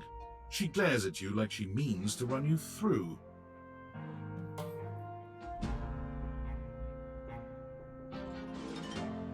She also emanates the refreshing scent of springtime breeze.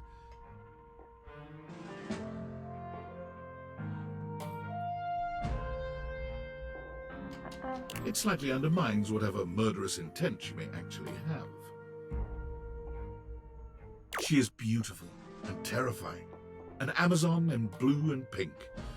But even as she points her sword at your throat, all you can do is marvel at just how clean and sweetly scented it is. Who dares disturb me?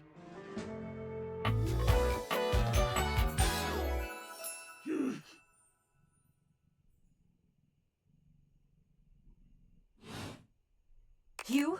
Ha! Name yourself! By all the pods in the firmament, I swear. If thou hast disturbed me for any reason less worthy than the red memory of battle, I shall leave you sopped, dirty. I shall leave you as you present. Meet me. You, civilian, you wanted to meet me. I am in the pitch of battle. My pods rampage, sacrificing themselves to be reborn yet again. And you have pulled me here because you wanted to meet me. I confess to you, civilian. I am in a state of indecision. I cannot decide if I hate you, or if I am impressed by your fortitude.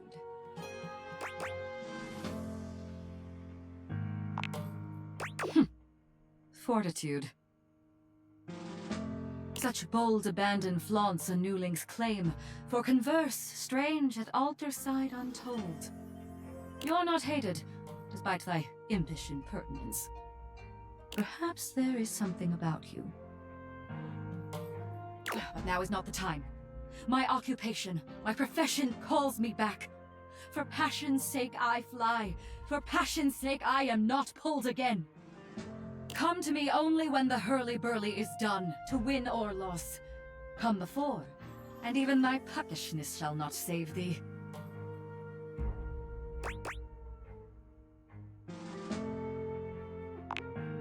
When 'tis done, you will no longer have to ask.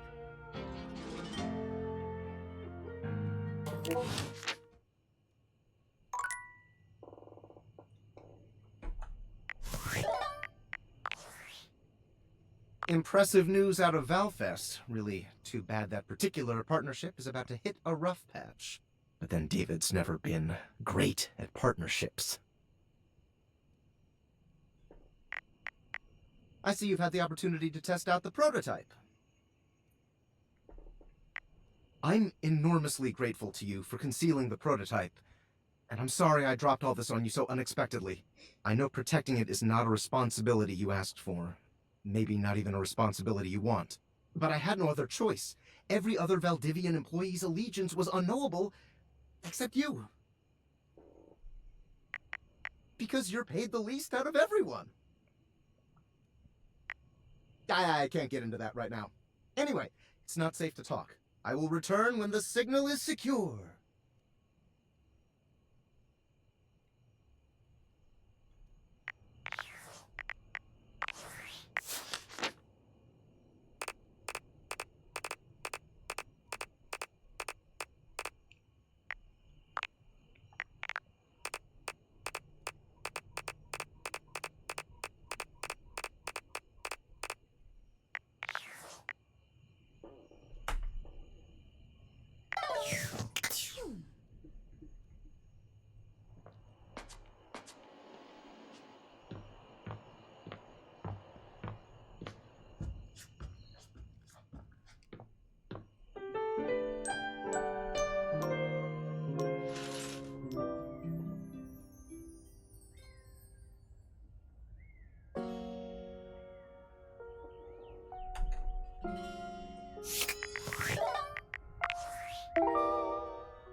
An utterly charming secretary hurries into view, giving you an apologetic nod. Hello there. What can I do for you? Her greeting is cut short, as she seems to recognize you mid-sentence. Oh! Oh my goodness gracious! It's the human! Whoa!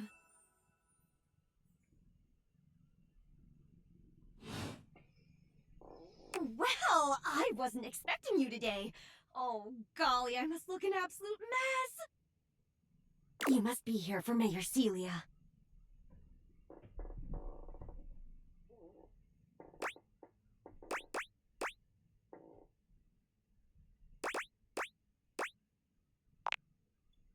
Oh, you don't know. I completely understand. You must be such a busy bee running around and taking care of all of us here in the house. Who would have time to remember every little detail? Mayor Celia runs things around here, keeps an eye on all the citizens, makes sure the wheels are greased so nothing squeaks. You know, that sort of thing. I help her out when I can, but if we're being honest, she does most of the heavy lifting around here. Keeps a roof over everyone's heads. Literally, she's the ceiling. I could pencil you in for an appointment, if you'd like.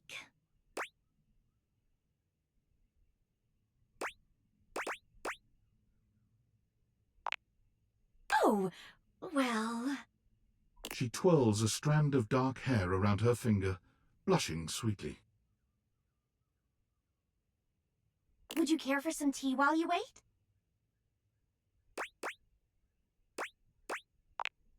Perfect timing! Just so happens I've got a kettle all nice and ready. How do you take it? Oh, that's my favorite too! I think I'll pour myself a cup while I'm at it. Florence stumbles, pitching forward onto her hands and knees. The tea spills all over the floor, though thankfully the cup doesn't shatter. Oh, no! Right on the carpet of my good jacket. Oh, that's gonna sting. I'm so sorry, dear. I need to dab this out with a towel right away. Would it be all right if you showed yourself up to the mayor's office?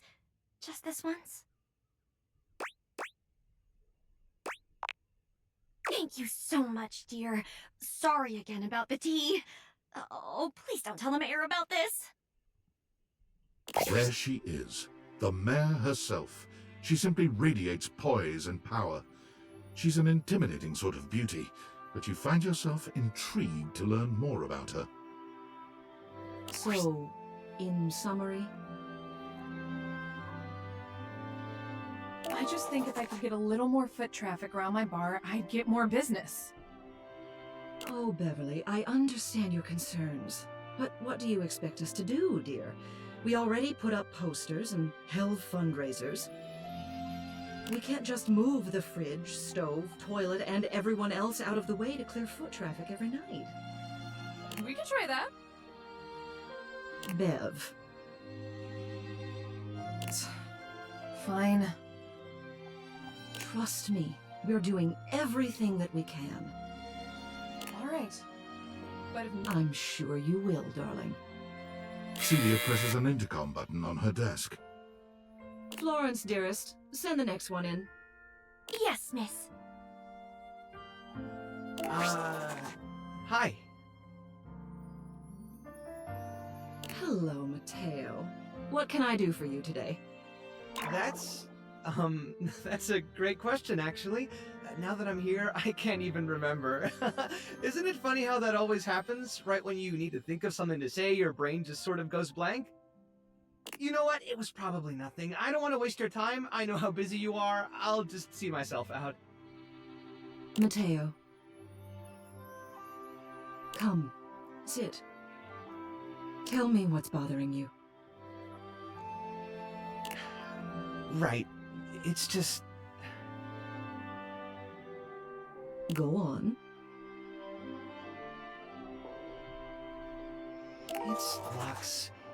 They're kind of pulling cords around the house, refusing to pick up after themselves, keeping the whole... It's really been stressful for the Inanimals. And I don't want to get anyone in trouble, but it's just been a lot, and...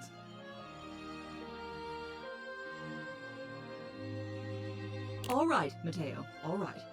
Lux, you said. Yes, ma'am.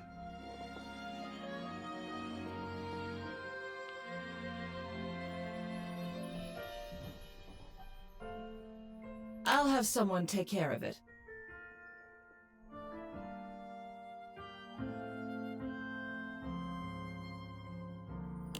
Thank you.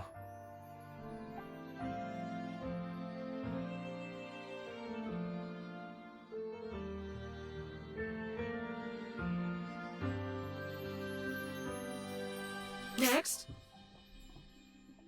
Whoa! Hello, Wallace, darling.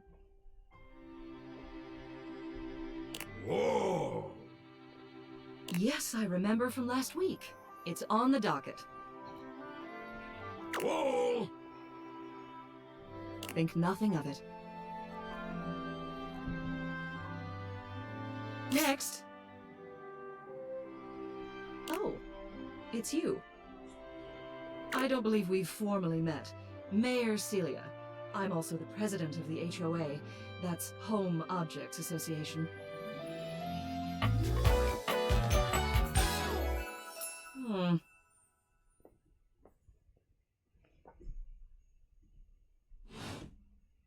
Here's my card, but really all you ever need to do if you need me is to simply look up. What can I do for you today?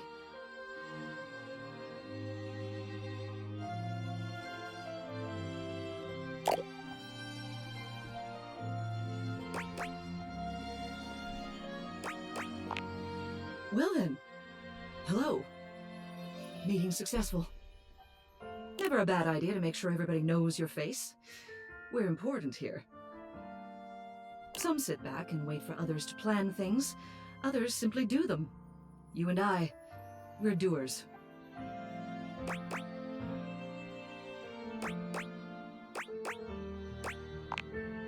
I've seen you zipping back and forth around the house, running here and there. You seem like a reliable sort. I wonder if I might ask you a favor. It's about my assistant, Florence.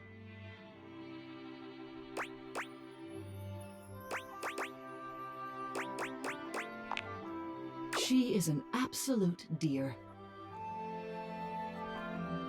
Although sometimes I fear it gets her into trouble. She's such a kind thing, but that means she lets people walk all over her. Sometimes I worry the wrong sort might be taking advantage of her. I've noticed that whenever we go to lunch together, she never seems to buy herself anything.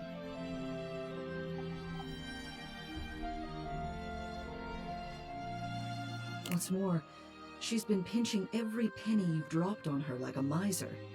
I suspect she might be having financial issues. The office pays her well, of course. She's an invaluable assistant.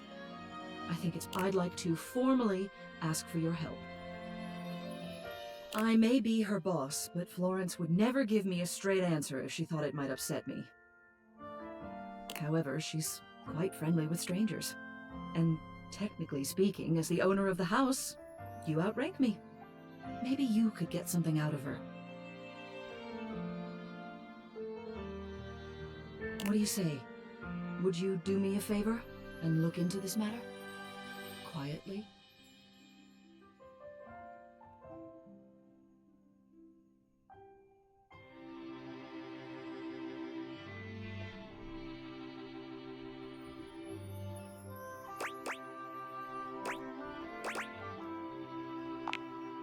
Thank you. I'll be waiting. Hopefully it's nothing.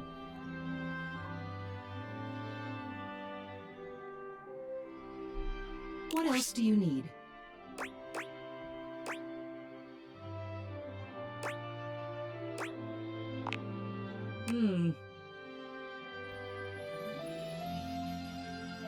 Hello again. I trust your meeting with the mayor went well?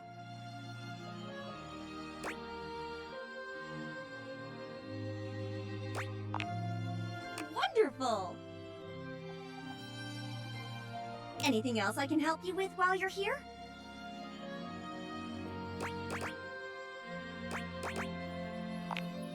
Oh! Bye-bye!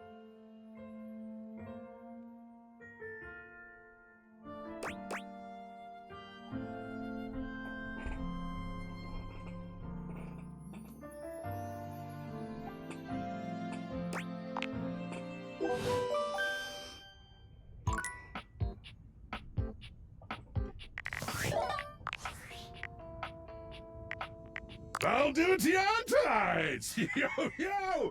It's your boy, David Mose! Most. Coming to you live from the best virgin mojito bar ever. Like, this stuff for real is legit so good. I've had like 12 and I feel amazing. Can't believe there's not any alcohol in it. JH19. Hey, did you guys see how dope that presentation was? We rocked that! Like, people keep saying we're in dire financial straps and need urgent restructuring. Even my dad was like, you're gonna get smoked by your top competitor, Bitewave. Deadass. And I'm like, okay, Dad, if you like Bitewave so much, why don't you marry them? But does Bitewave have a contract with the U.S. government? No. I just want to say I love you guys, but not Franklin. Don't love or miss Franklin at all. You hear me, Franklin? Night-night, nerds.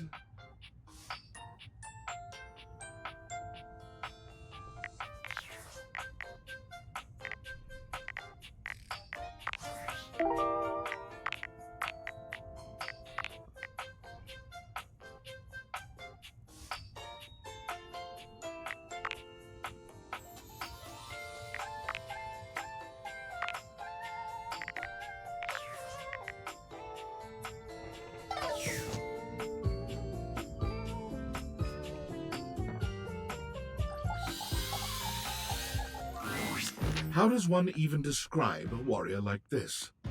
A veritable, well, wall of muscle stands before you. It's almost comforting to know the walls of your house are this solid. Wall. Wall, wall. Wall, wall, wall.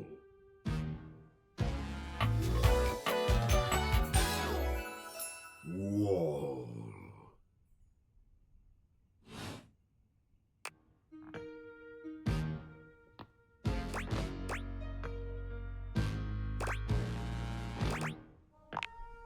The warrior's eyes widen.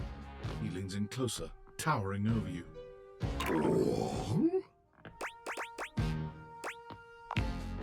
He throws his head back in a belly laugh that echoes through the house. Wall! He beams at you, a flush spreading across his cheeks. I love you! Wall!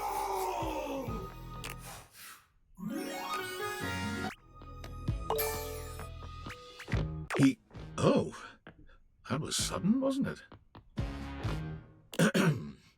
You and Wallace, who has only just introduced himself to you, are now lovers.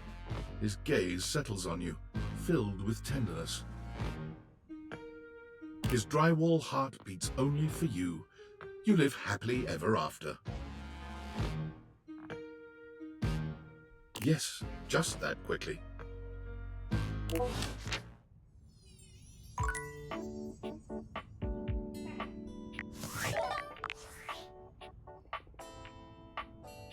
Based on how plastered David was in his last Most mail, he must have finally discovered the prototype is missing. He'll sober up soon, though, and when he does, he'll stop at nothing to ensure its retrieval. If he fails, he'll be at the mercy of some very powerful people. He'll never allow that.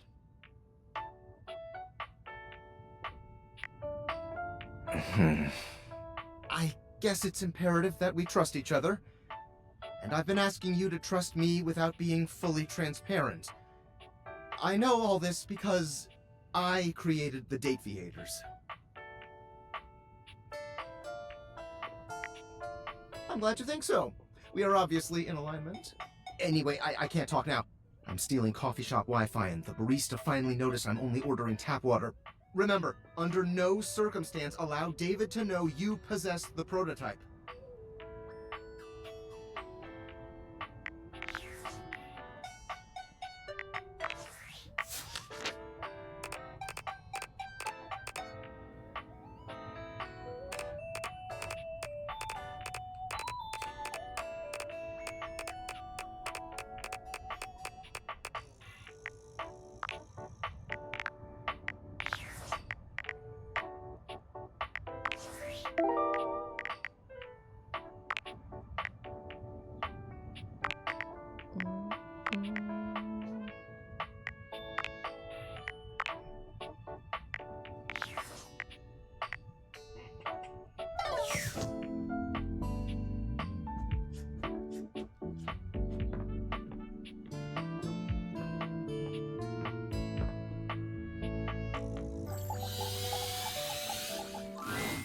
There's a presence in the room with you. You're sure of it.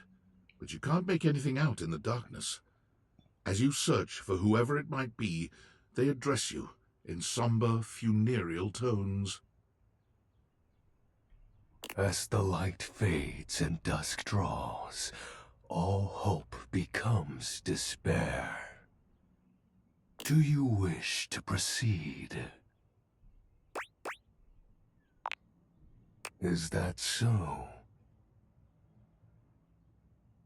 Let regret not fill your heart then.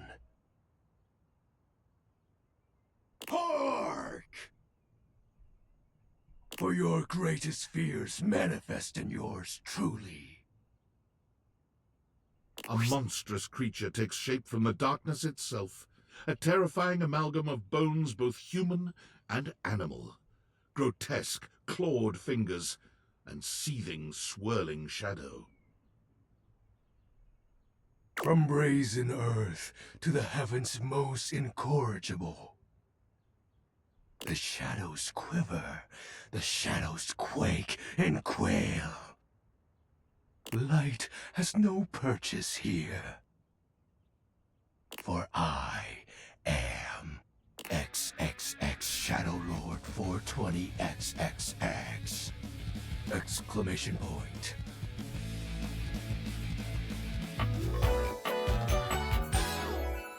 See you.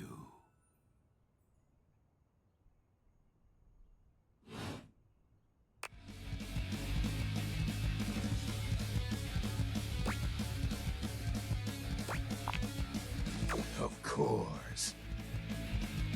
I am darkness incarnate. From now on, you are my penumbra.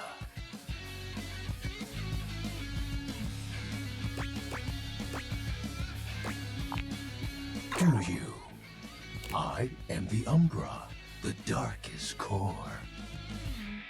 You are the Penumbra. My companion acts in shade, like an outer shadow cast from an eclipse.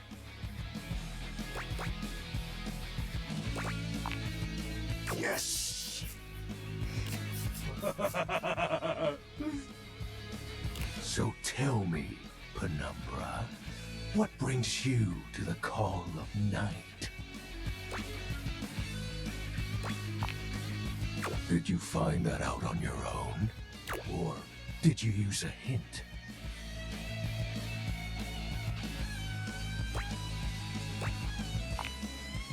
Observant. I enjoy those who observe. You appear to be romancing the objects in your domicile. I see. You are embarked on a most interesting quest. However, it is quite trivial compared to mine.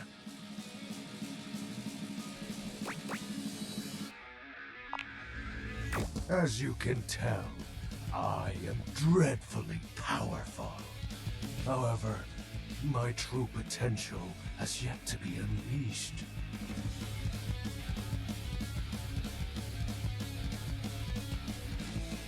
Bask in the shadows and remember. That sinking feeling you get when you turn off the lights as you return to your bedroom. Then this eerie primal instinct to hasten yourself kicks in while your heart begins to rumble with fear. That, my friend, is but a lick of what true darkness can do.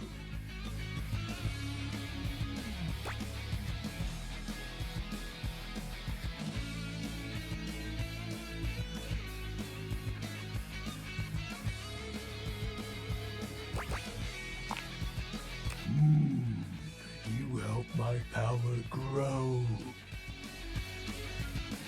But with that said, I'm afraid to say my power is waning.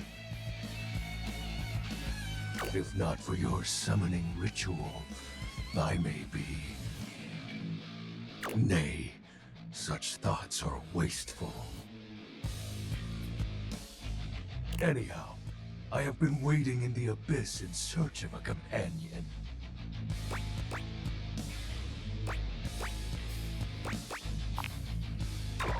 Such feelings are unnecessary, although not unwelcomed. You see, the essence of darkness must be discussed before obtained. I have been waiting for eons for a worthy conversational partner.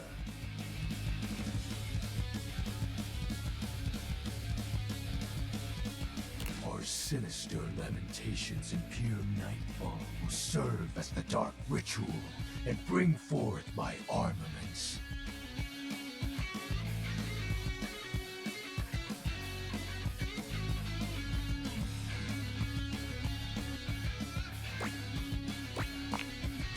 My armor forged from the shadowy depths. Think of them as parts to my true self. However, I have long lost them back during the Great Cataclysm.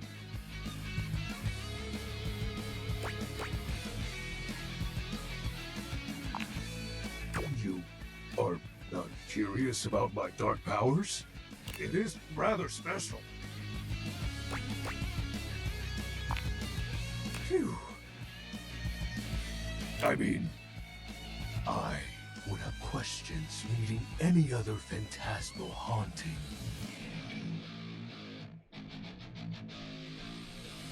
What troubles you, my penumbra? The tragedy that befell my comrades. Before, it was a peaceful time. My fellow denizens of the dark and I conversed in the shadows. Then, suddenly, a great power beyond any of ours divided us. I have not seen my allies since, and at the same time, my armament was lost.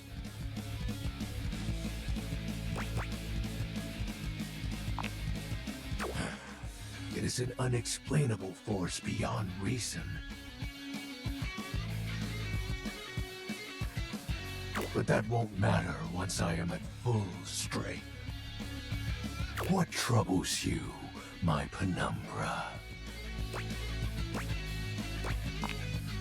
I'll have you know that these aren't just any normal raiments. They have no physical form. My armor is of a corporeal shade. But after I obtain just a single piece of it, the pressure of my dark aura will rise exponentially.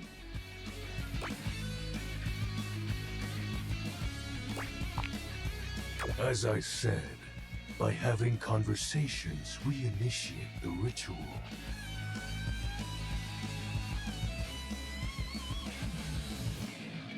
Join me in darkness, and my power shall inevitably return.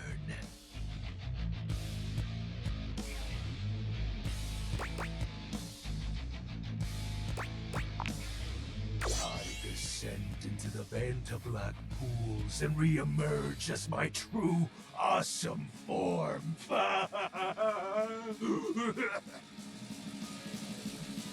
I sense your curiosity. Stay close, Penumbra, and you shall someday see. What troubles you, my Penumbra?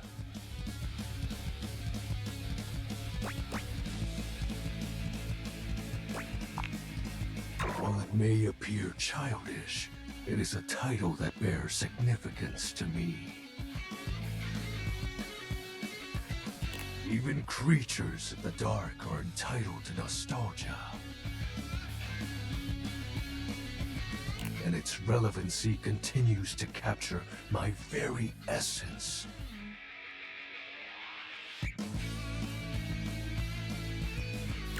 Lord of Shadows.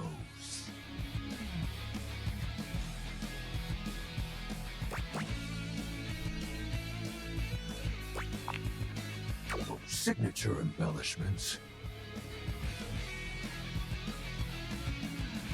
You'd be surprised how popular of an identity Shadow Lord is. You can't just have anybody proclaim they are the true Lord of Shadows. Which is why I leave my mark as such.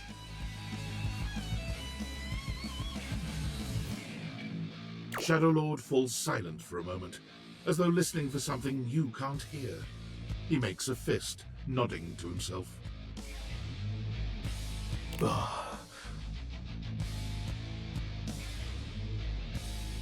Can this be? He spreads his arms wide, opening his clawed hands as if to receive something. Yes. The dark power begins to creep and course through me.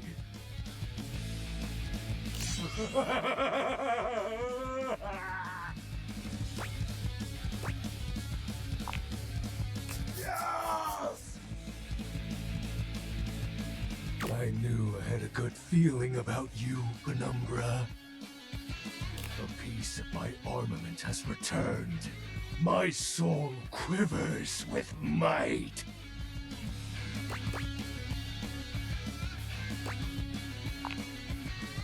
Oh, that's exactly the idea. I thank you for awakening me. Encountering you has been the most exciting event in a very... For now, I shall relinquish you. Return to your quest. Oh, and no need to reinvite the light. You're now a denizen of darkness, after all. Unless being in the dark brings about a fearful sensation that tickles your heart too fiercely. Farewell.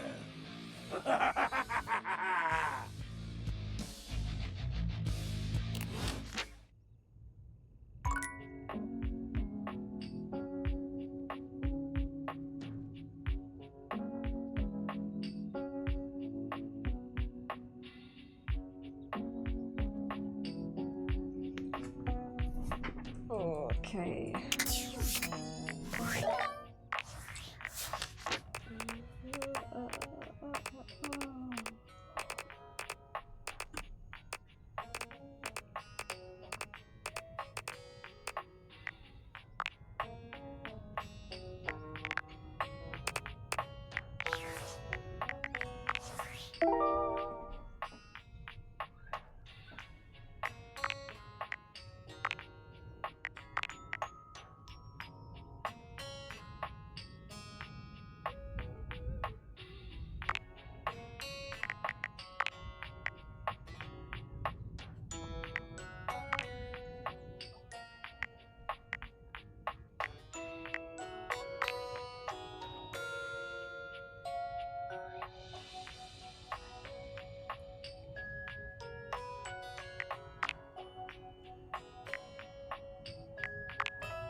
A bartender drums her fingers on the countertop, clearly bored out of her mind.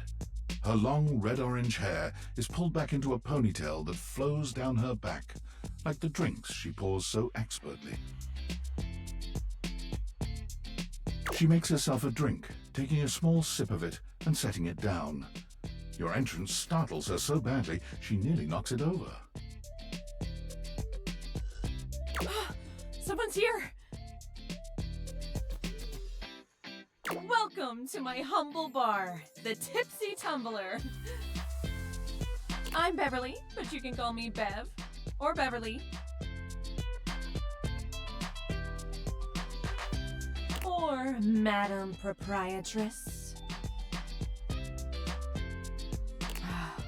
That would be so cool.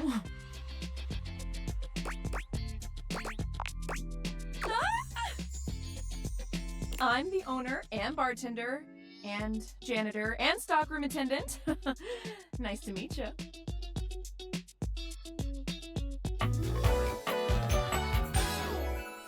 Hiya.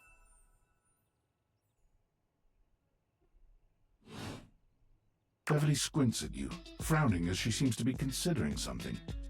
And then she snaps, pointing at you.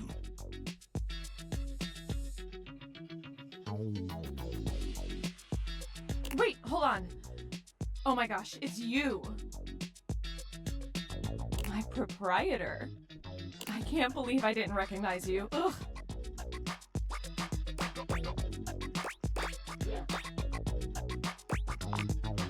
Yes, you? Who else so charitably bought this adorable minibar for me so I could set up my dream bar? I owe you a huge debt. You have free drinks for life here. Welcome to the reopening of the Tipsy Tumbler. And I know what you're thinking. Oh, Bev, that's a lot of openings.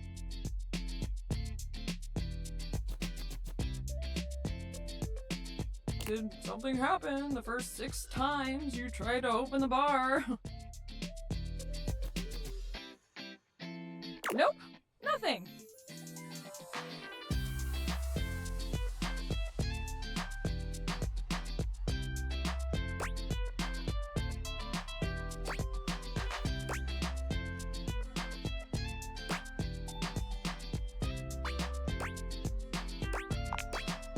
First, oh, thank you. Second, great question. I wish I knew. I've lost an alarming amount of sleep trying to figure it out. So please don't leave. You are literally my first customer in ever. Every time I thought you were finally going to invite people over, I'd polish the place up and prepare to be the best host I can be. But then each time you chicken out and spend yet another weekend all alone. I mean, why did you get a minibar if you weren't going to invite guests over?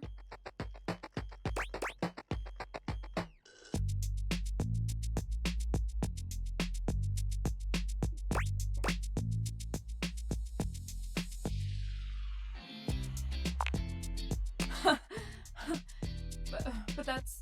okay. It's all water under the bridge.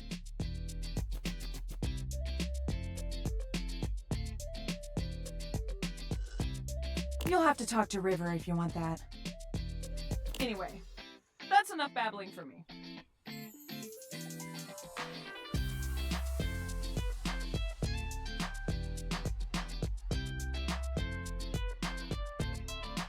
So take a seat, let me fix you something already.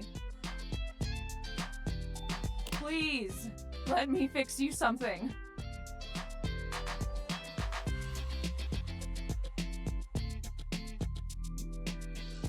First and foremost, am I making you a cocktail or a mocktail? Mocktails are the non-alcoholic versions of a cocktail, just as fun and delicious, but without the burn, or the drunk part, obviously.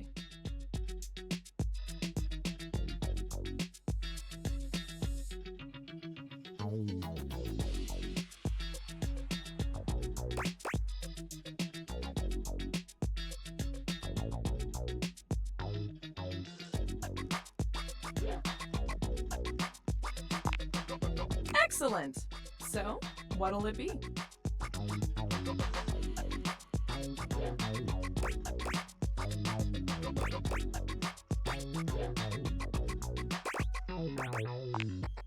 Aperol is having its heyday right now. Less bitter than the classic Amoros, and less alcoholic too. Let's be on trend. Coming right up.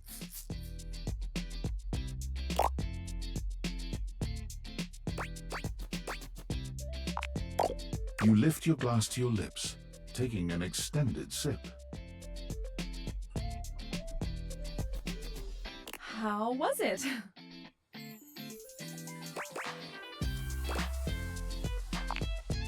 Well, after 6 grand openings, I got a lot of practice in. Plus, with a name like mine, I should know my beverages pretty well.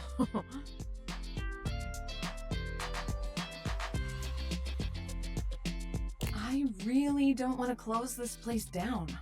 I've put my bar and soul into it. So, will you be my first returning customer?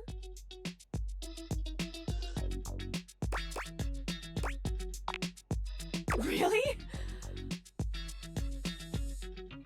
Oh my gosh. Yes! Yes, thank you.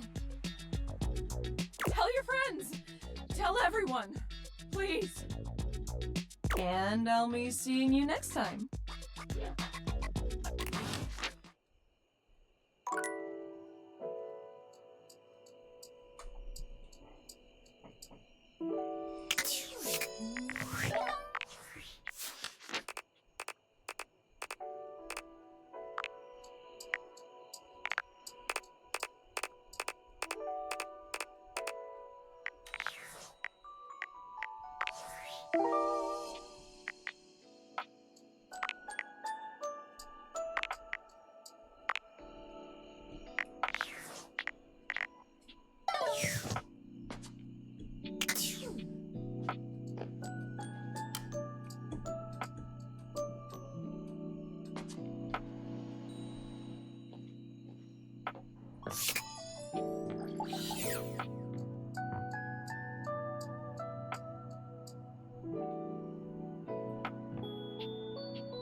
For a moment, you wonder if your Dateviators are malfunctioning. But no, the fashionista standing before you is just that dazzling.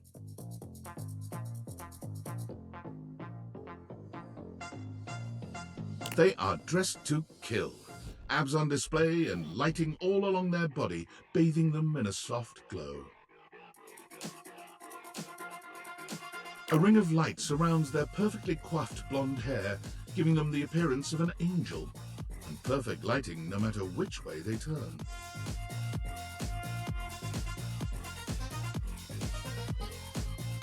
But it doesn't take you long to discover the angel comparisons end at their appearance.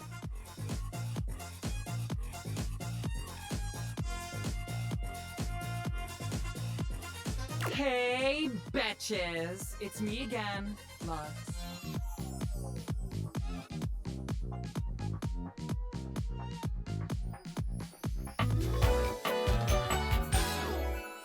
Yes!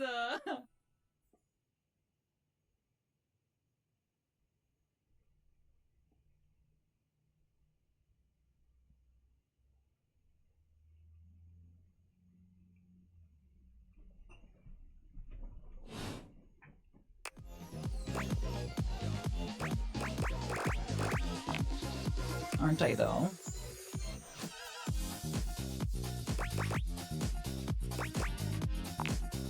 You're saying all the right things. You have my attention now.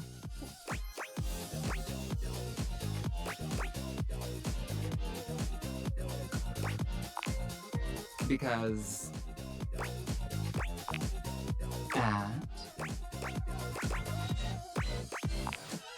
Okay. Now we're dating. That means that you need to follow certain rules. You must be dressed to impress at all times. You must take me out to the most chic restaurants for every meal. We will only have sex when I want to film something for fans only. And the relationship is over when I find someone richer or more famous. Sound good? Congratulations! You won! Oh,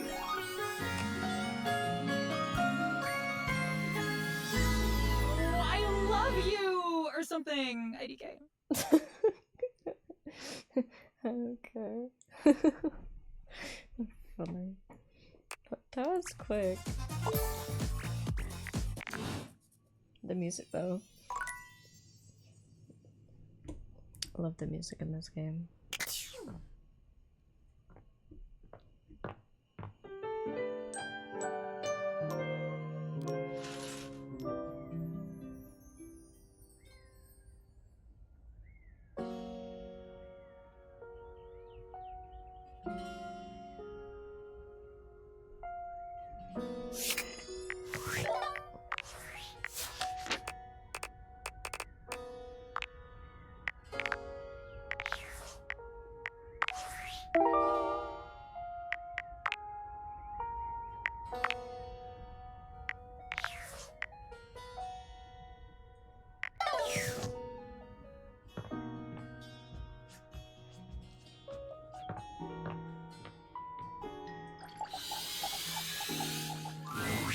Davy!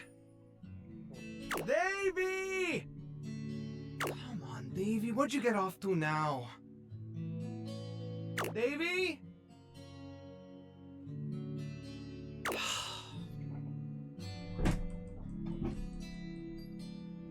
Oh, hold on. I'll be right back. The cat's bringing something in. I'm just gonna stop her because I don't want something in my house.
for it.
hope he's alright.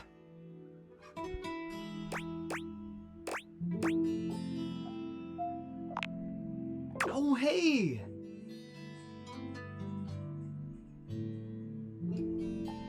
I'm sorry, I didn't even see you. I hope you haven't been here too long.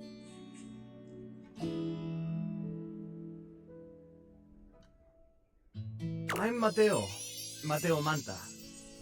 Oh, blanket.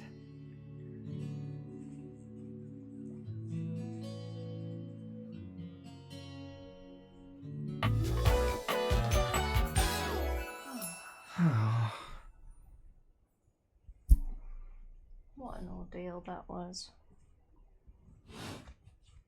I've just been so focused on finding Davy.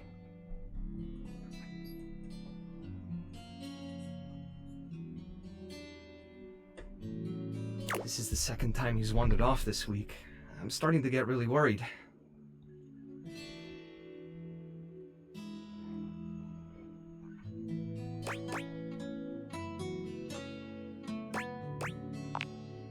Davy's one of my rescues, a young knit bull that I found trapped in the office a few months ago.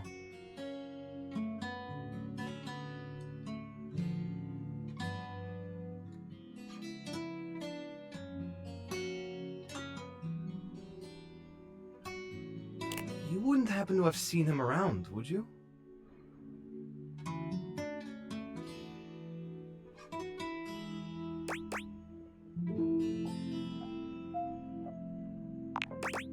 He's about an inch tall, hand-dyed, fingering weight, even though he acts like he's worsted, and it's always getting him into trouble. I just keep thinking about him all tangled up somewhere again, trapped and alone.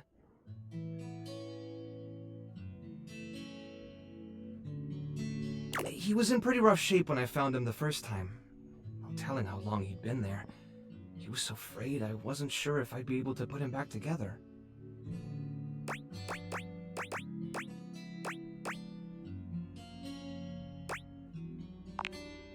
Yeah, but he's a fighter. He really hung in there. After a few weeks, he bounced right back and was running around with the rest of the tassel hounds.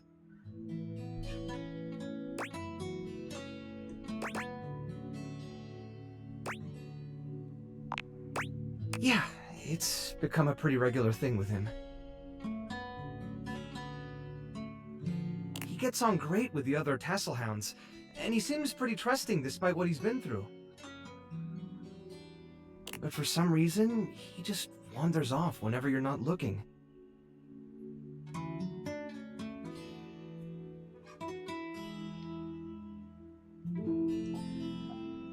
It's almost like he waits until I've got my threads full with something else, and then he disappears for a few days.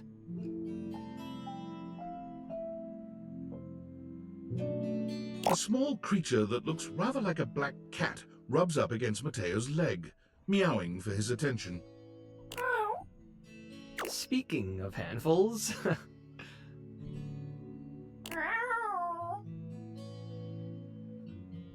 Aw, don't worry, Sprite. It's not your fault Davy ran off, I promise. He'll be back soon, okay? He bends down to pick up the small creature.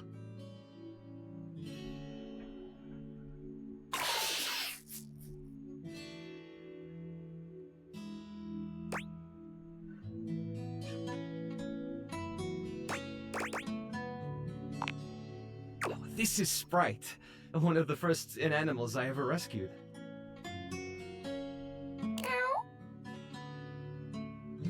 Yeah, sweet girl. Been together a long time now, huh? Long enough for you to know better than to go messing with Curtain Rod. Oh, really? I guess the bottom of those curtains just tore themselves up then, huh?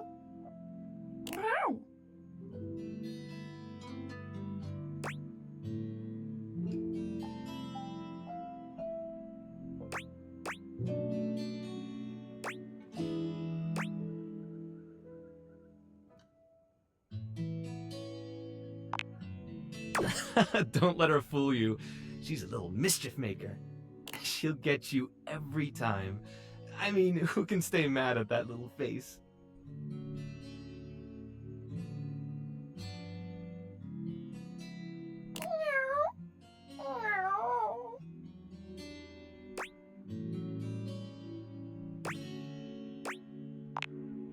You're in good company.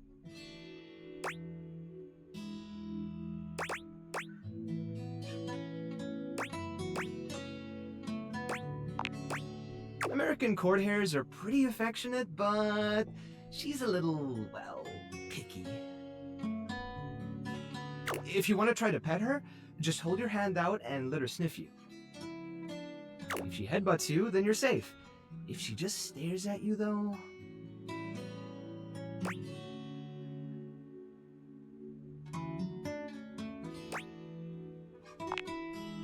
Alright, go ahead. You hold out your hand to Sprite, waiting with bated breath for her reaction.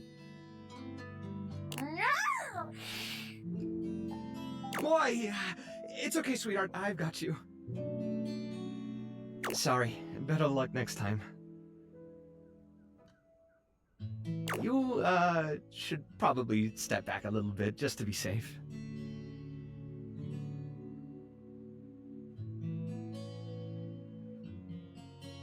Well, I'll be hearing about it from Kurt and Rod later once they notice the bottom of the curtains are ripped, I'm sure.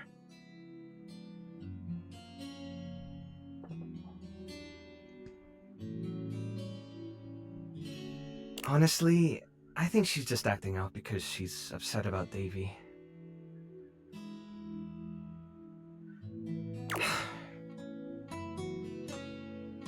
I was really hoping I'd be able to find him before it got too late.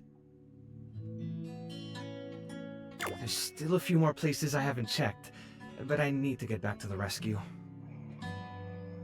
Things can really start to, unravel if I stay away for too long.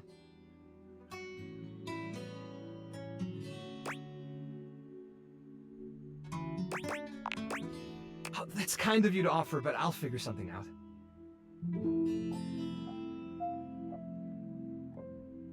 I'm sure you've got other things to worry about.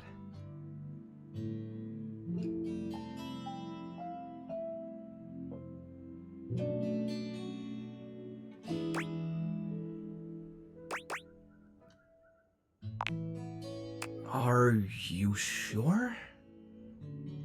Davy's my responsibility. It's my fault he's missing. I really should have been watching him more closely. The inanimals depend on me. I can't afford to be careless.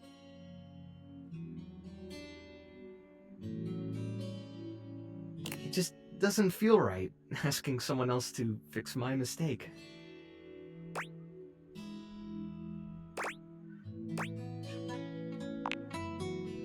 Guilty. I guess I'm just used to being the one helping, not the other way around. And I can't be in both places at once.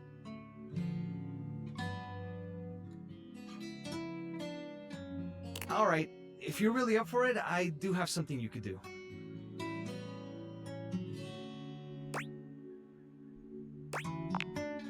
I put together some information on Davy to give to Phoenicia, just in case he didn't come back tonight. I was going to ask her if she'd make a post on Facebook about him and get the word out. But I haven't had a chance to talk to her yet since I was chasing down this little troublemaker instead.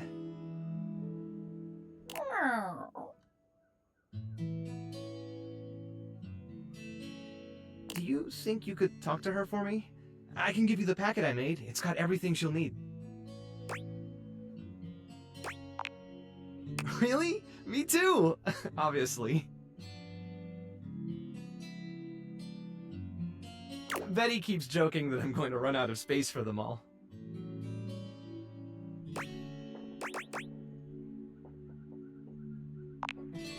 I don't know about all that. I'm nothing special. It's just the right thing to do. When something needs help, well, you don't give up on it. Sorry, I didn't mean to talk your ear off there. Once I get started talking about them, it's hard to stop. If you're interested, you could always come by the rescue later and we could talk more.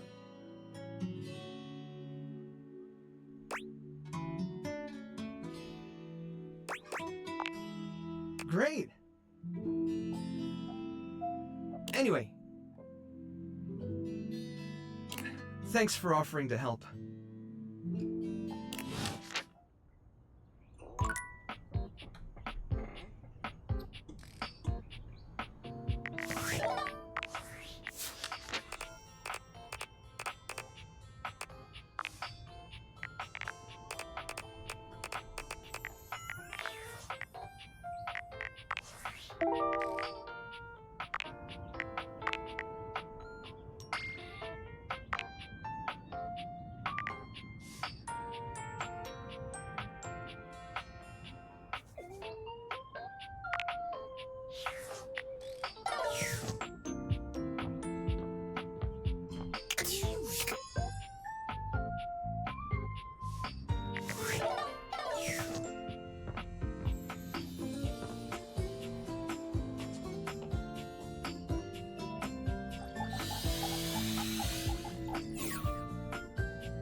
Normally, when you aim your Dateviators at an object, you see one personality only. But this time, there are two. And they're so engrossed in a hideous argument, they don't even notice you've arrived. One is dressed in woven straw, with clothing in a basket on her back, and a shock of red hair that runs down it. The other... Do you think I'm stupid? You think I can't see what's going on right in front of me? I never said you were stupid, but I am starting to think you're insane! If I'm insane, it's because you make me that way. Yeah? Without me in your life, you'd be real fucking normal, huh? Like you don't cling to literally anyone in your life the same way! Well, I wouldn't have to cling if you would just stay where I can see you! I am here, literally, every day! I can't have a minute to myself?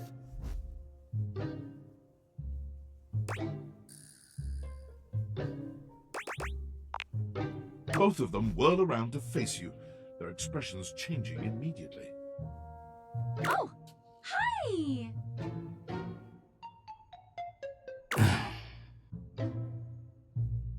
I'm sorry you had to hear that, but please don't worry, it's fine! Yeah, just fine. The energy in the room may have dampened, but there's still a thick tension in the air.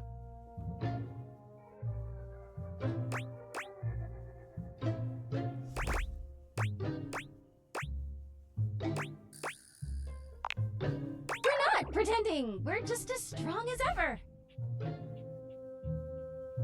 Yeah, strong. Oh dear, we haven't even introduced ourselves, though Durkee and I know you well. Please don't call me that in front of other people. You're so cute when you get assertive, Durkee. Anyway, I'm Harper, and I'm your laundry hamper.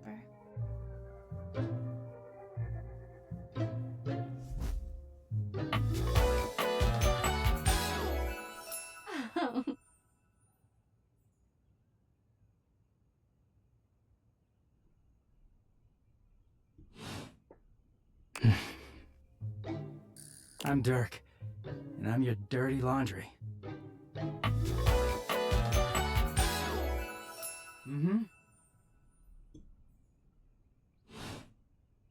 Oh, I'm getting a reading! It's a secret feature. It's called Content Aware. It goes off whenever I have the feeling that something a little off-kilter might happen. It gives you the chance to see if this dateable might be someone you might want to skip due to content concerns. If you're worried that you might miss out on points or stuff, don't get your tushy in a twist. I'll take care of the dirty work for you. No penalties incurred, I swear. Pinkies! If you're interested, you can turn it on now. You can also turn it on or off anytime I see ya. On it. Content-aware mode, activate. Okay, back to it. Whoa there. My content-aware has given me a tickle. Harper and Dirk have a relationship that isn't exactly the healthiest. It could be triggering for people who have dealt with toxic and abusive relationships. If dealing with that kind of behavior in a light way is disagreeable, I wouldn't recommend this one, that's for sure. You cool with that? Or you want to skip it? On with the show. He is a very dirty boy, isn't he? Harper. Harper stomps on Dirk's foot, beaming all the while. Dirk grunts, but says nothing.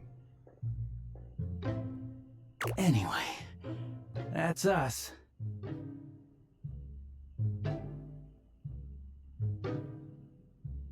You could sound a little happier when introducing us, Turkey.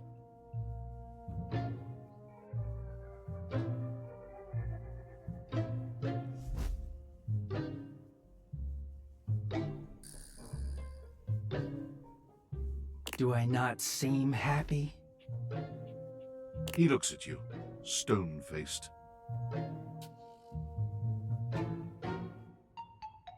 Every minute with Harper is a non-stop party. Harper's smile grows strained. Well, someone around here's gotta try to put a happy face on things. Turkey broods all the time like he's fucking Batman.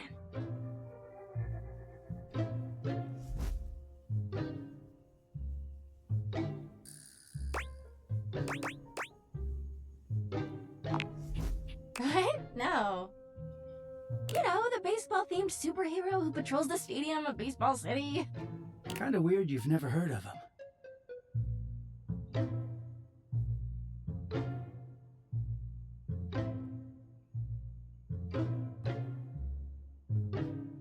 Don't be rude, Turkey.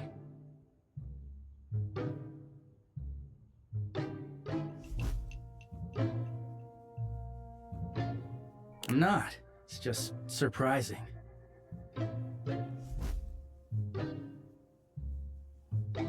Not everybody keeps their nose in a comic book like you do.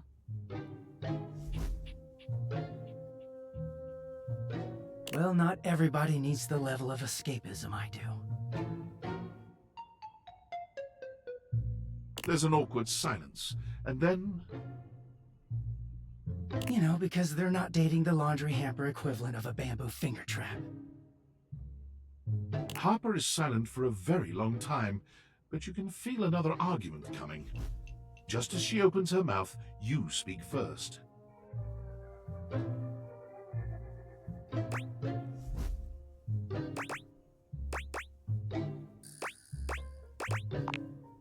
You too, honey. Come see us again sometime. The look in Dirk's eyes seems a bit desperate, as if he's silently pleading with you to return.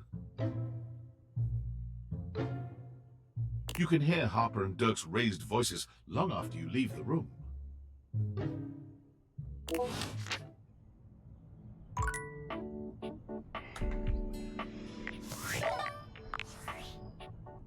Yo, I know it's been a sec since we talked, but I've been sitting here trying to work, and all I can think about is the fact that you're, like, dating your couch and your TV.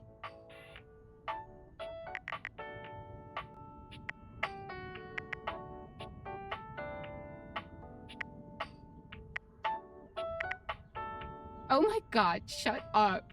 It's not just you.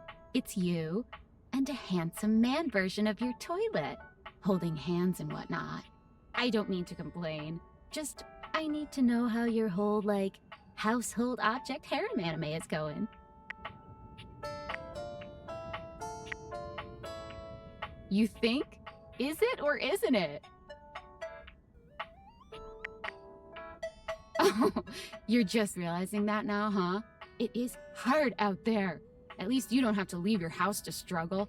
The rest of us have to get dressed and shit, do our hair, put on a little makeup. Okay, but honestly, like, can you just tell me what it's like? Walking around your house and having, what, hundreds of potential suitors just around? Like, you gotta feel like super eligible, right?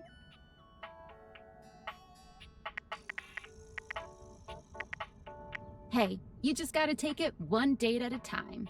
I just gotta know one thing.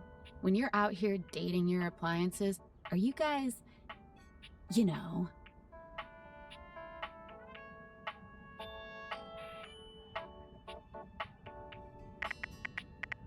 You know what? Alright, keep your secrets. If you don't want to kiss and tell with your furniture, who am I to make you? Alright, well, I've wasted enough of my workday. All my love to your household object lovers or whatever. Bye.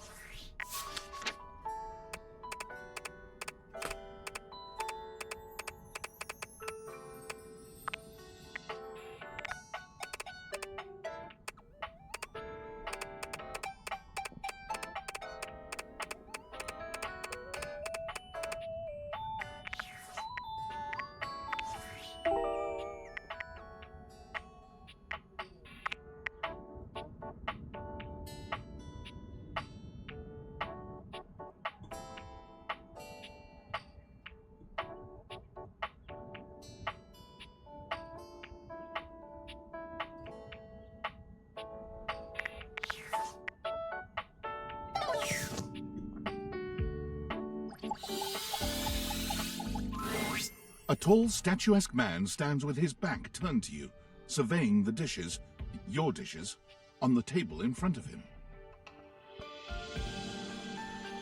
He's so absorbed in them that he doesn't seem to notice you.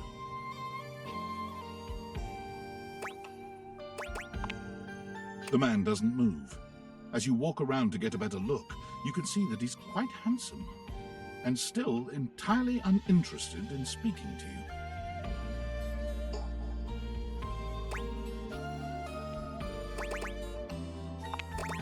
The man's head swivels to look at you quite suddenly. Yes? Keep away from the dishes. They are priceless.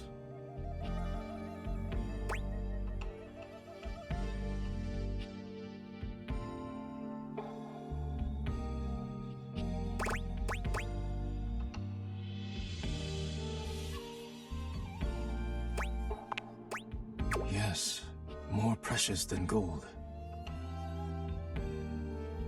More valuable than money. More important than world peace.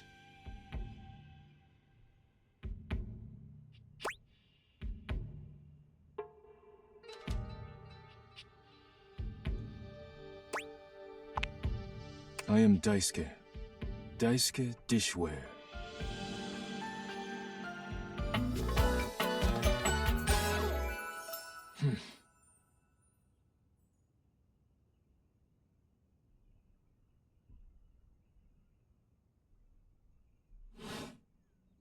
And you are interrupting inventory.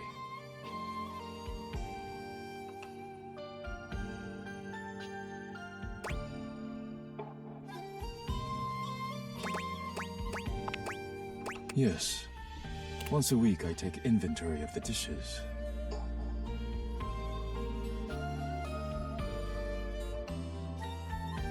If one is cracked or chipped, I repair it.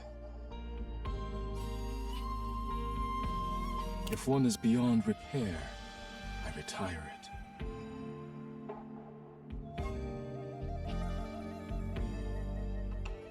And when new dishes arrive, I add them to the collection.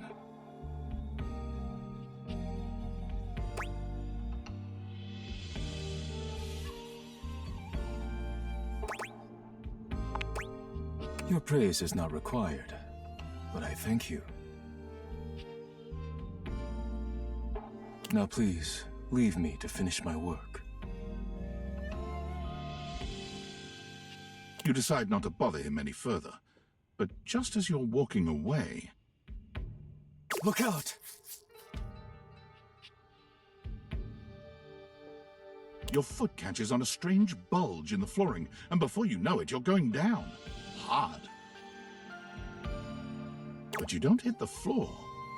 You hit hard muscle instead. Daisuke has heroically put himself between you and the dishes. You're now face to face, and chest to chest, on the ground.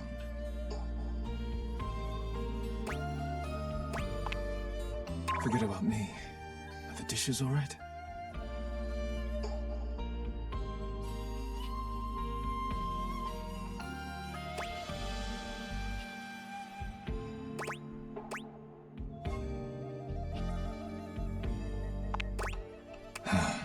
Good.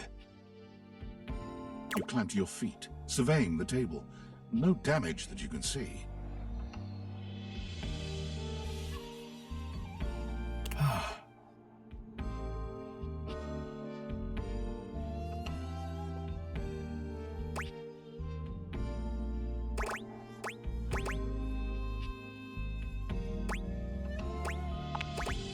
I think I've chipped. I must repair myself, lest my injuries become worse. Please leave now, before you do any more damage.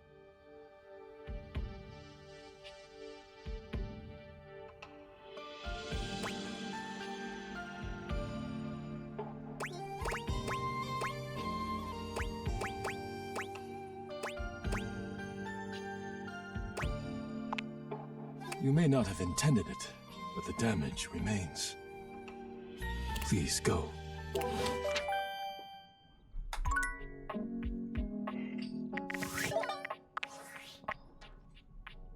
Valdivianites! Salutations, and a good greeting from your CEO, David Most. Wow, the other night was quite a lively celebration, wasn't it? Honestly, I don't remember much. Which means Sandy in corporate events planning did her usual bang-up job. Inspirational work, Sandy. Way to earn that 3% cost of living bonus. Keep it up and undoubtedly you'll be CEO one day. Unfortunately, sometime during the festivities, my sunglasses seem to have been misplaced. By who, exactly, is impossible to know for sure. We've combed every inch of the hotel, and they did not end up in the lost and found. So it seems likely that someone mistakenly took them home. Honestly, they're worthless. They were given to me by someone special, and they do have some amount of sentimental value. So if you have any information related to their whereabouts, please email me ASAP. Oh, and if someone from the press happens to reach out, they were definitely just normal sunglasses and not a highly classified prototype we're secretly developing in conjunction with the federal government. Unrelated, please bid a fond Valdivian farewell to Sandy in corporate events planning, whose role has been eliminated due to ongoing workforce optimization efforts. Best of luck in all your new endeavors, Sandy.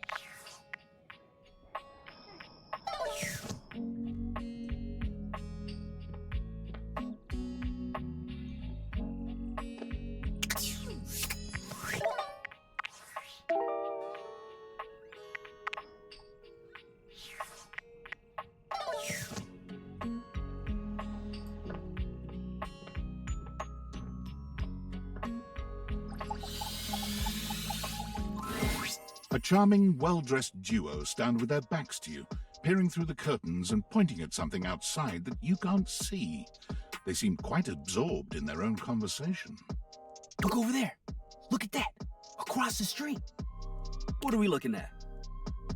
What do you see, Rod? I see a dog. I see a car that could use a wash.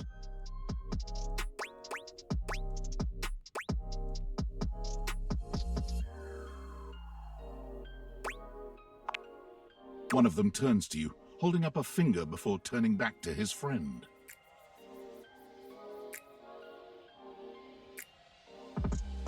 Hi, 1 second.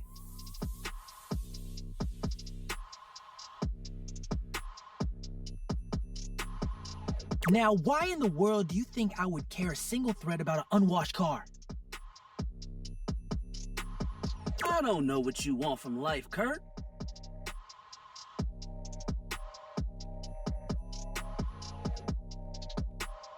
The shoes, my dude. The shoes. Oh, you were looking at the neighbor's shoes. Those are nice. Right? That's what I'm saying.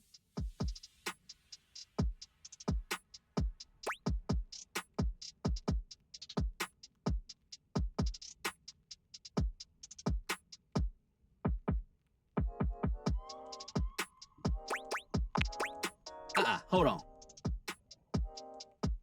Those are way better than those shoes we saw last week. Ain't that the truth? Only time I wish Wendelin would have fogged up. Those kicks could have kicked rocks.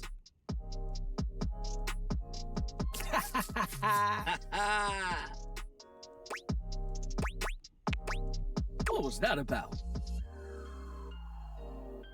Rod, don't be so rude. I'm just giving what I was receiving. You'll have to excuse Rod. His tact leaves a lot to be desired. There you go, talking about me like I'm not here. Nah, I'm talking about you so you can hear. There's a difference. See, that's why your seams are unfinished. My seams are unfinished? My seams are unfinished? Keep talking. See what happens. You ain't gonna do nothing. You love me too much. Yeah, okay. Don't say that too loud. Everyone else might start believing it.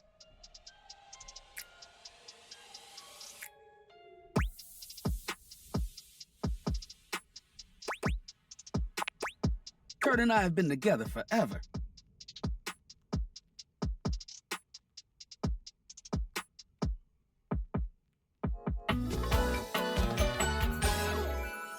Yo, what up?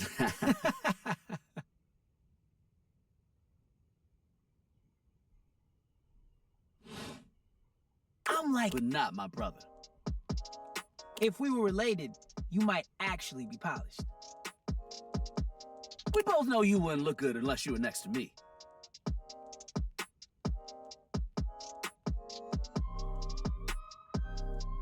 Who told you that lie?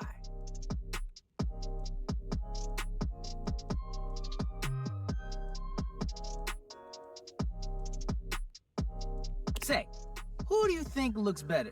Me or this delusional drape I call my friend?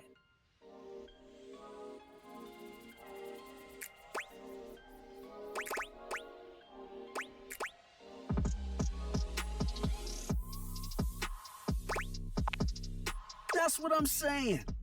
You think I'm cute? You hear that, Kurt? You hear what they said? Yes.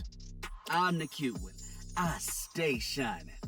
They didn't say all that. I bet they're just being nice. You should take notes.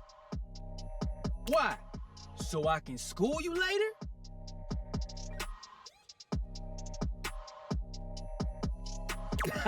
Okay, I walked right into that one.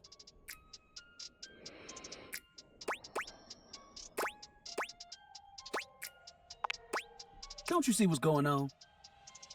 We're just joking around. Joshing. Kidding. Poking fun. Most of the time. Sometimes I have to tell Rod about himself. Yeah, okay. You woke up on the wrong side of the pole today. You right. I woke up next to you.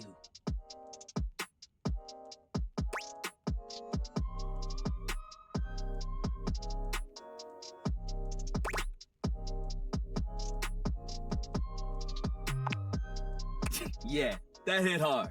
Good job. That's what I get for messing with the King of Shade. That's right. I'll take my crown any day now.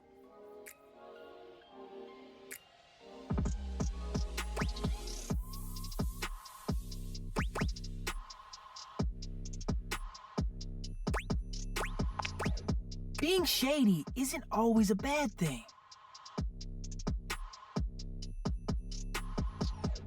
Oh, to the contrary. I'm shady all the time to Kurt. Why? Because I love him.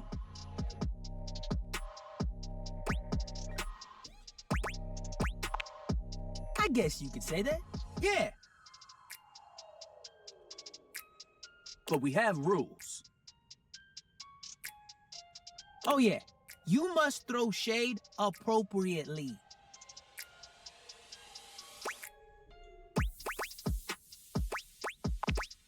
There are 5 rules to throwing shade. First off, you have to know the person. Sure, you can be shady to folks you don't know, but that is just mean.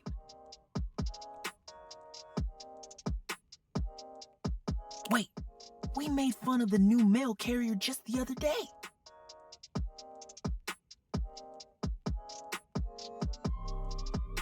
That's because they were wearing that uniform with open-toed sandals. With socks. Oh yeah, they asked for that one. This rule is one of those, do as we say, not as we do things. Unless we ask you to do it with us, at which point you better come correct. Which brings us to rule number 2. If the roast ain't hot, you're toast. The shade is all about the laugh at the end. Maybe even a strong guffaw. A guffaw? Are you a cartoon dog person? Cause if not, I best not hear a single guffaw out of you, Rod. Keep your aim true. Never bring in secondary parties. Others shouldn't be collateral damage because you decided to mix patterns and it turned out unfortunate. I tried to throw shade on Kurt's mom once. Mrs. Chiffon has never done anything and she will not be brought into this foolishness. Okay, rule 4. Read their body language as you read them down. Everyone has their line and their limit. Don't be so caught up in the goofs that you step on that line.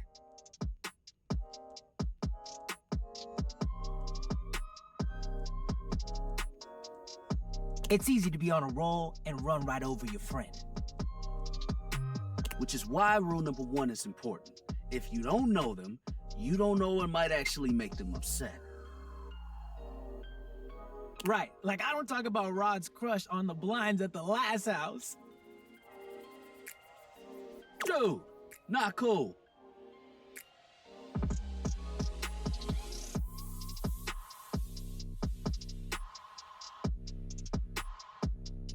Sorry, I was just giving an example.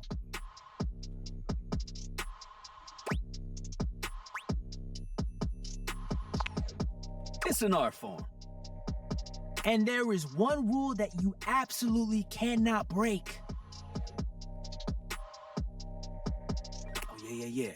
The final rule. Rule 5 is... if someone you know starts throwing shade on your friend... you better prepare for war. It is your duty to fire back. Verbal warfare has begun. Do what you gotta do. And yeah, those are the rules of shade. You got them all?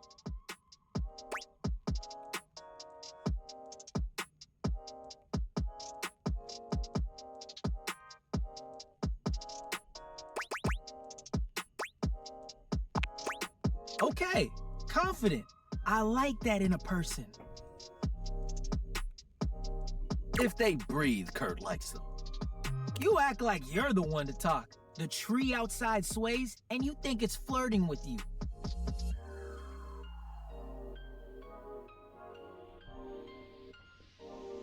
How can you not be charmed?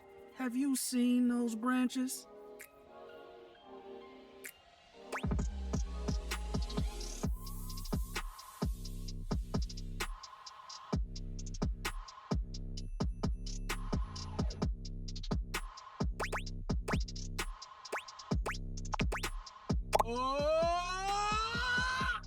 All right, now calm down.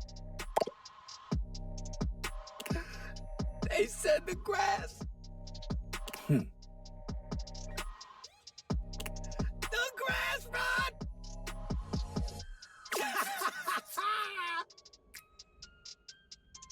Oh, you can guffaw, but I can't? Okay, fair. But damn, they got you.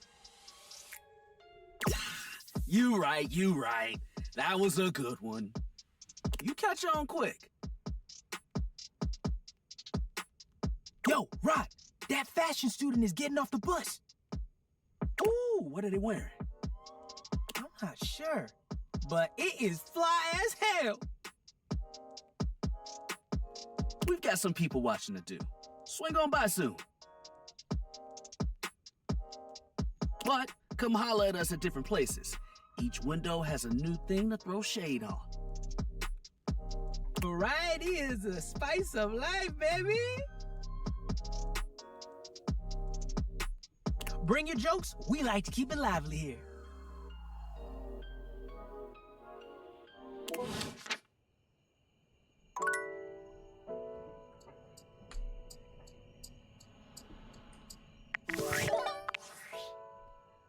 Unfortunate about Sandy and corporate events planning.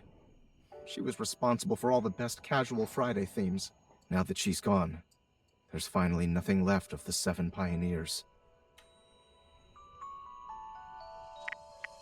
In the beginning, there were 7 of us, working out of David's dorm room, stealing Wi-Fi from the neighbors and using cardboard boxes for chairs.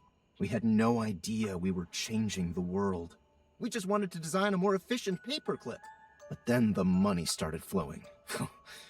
Money always changes people. Didn't take long for the 7 pioneers to be whittled down to 1. Bingo. And all this? The wretched soul-sucking corporate monster that Valdivian became? The pioneers never wanted that. One by one, they left, but I stayed. Deep down, I really believed David, the old David, was still in there somewhere. But when he wanted to use the Dateviators for military applications, I knew more drastic action was necessary. Quickly. I'm sorry, but there's no time. I'm using the display phone at a wireless store, and they closed 30 minutes ago. The sales associate is giving me the stink eye. I'll follow up when I can.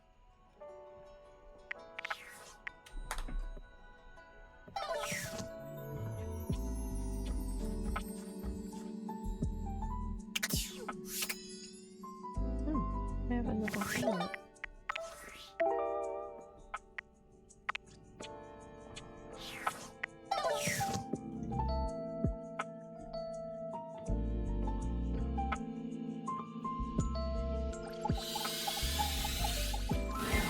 The figure who stands before you has the casual, confident air of someone who knows just what she's about.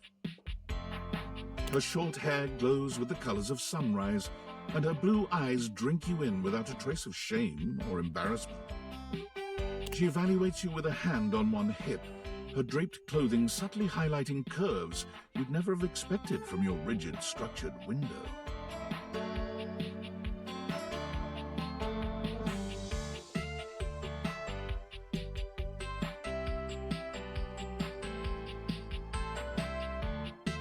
Well, hi there. I'm Gwendolyn.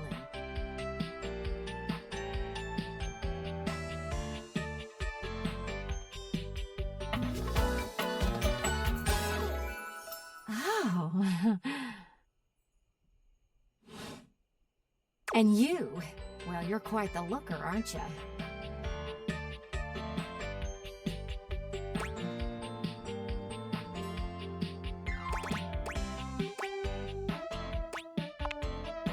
Definitely.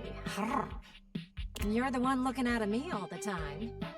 Look, I don't mean to be so forward, but I found I'm happiest when I'm transparent about what I want and what I'm looking for. And unlike most everyone here, I've been ogled by humans for centuries.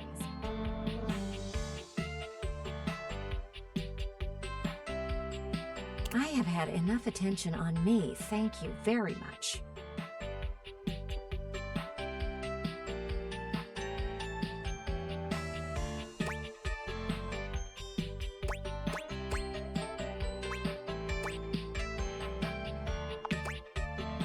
Still feels the same to me.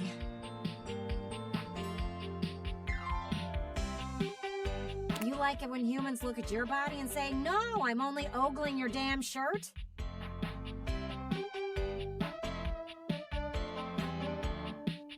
It's uncomfortable.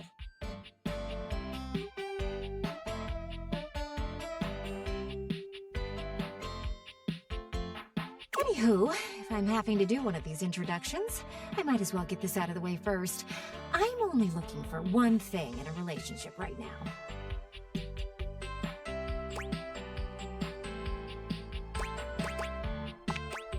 No, not romance.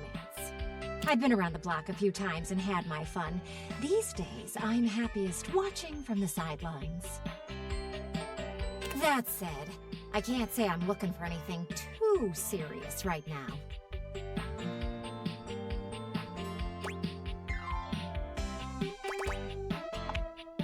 You do? Really?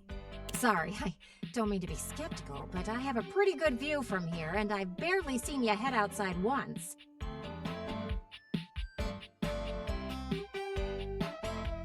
I know there's plenty of fun to be had indoors, but there's so much to do in this world. So many views to see. Even just the simple joy of a night on the town.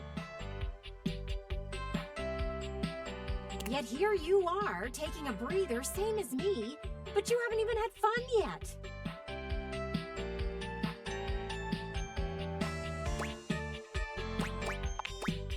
I just want to see you live a little, that's all.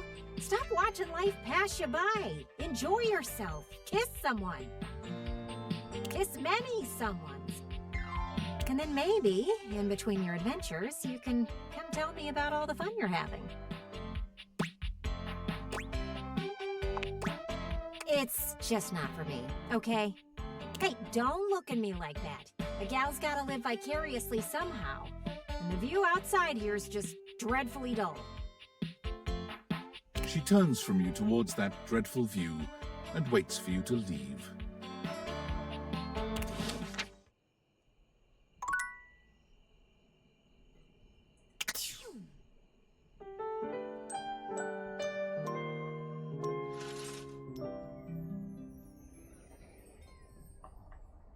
Okay, I think we'll save and finish for the day.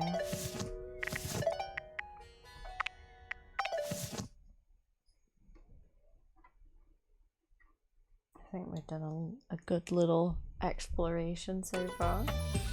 It's been, you know, nice and chill to do. So I will see you. When will I see you? After I get back off holiday. I have my glasses on. I'm sorry. I wasn't paying attention.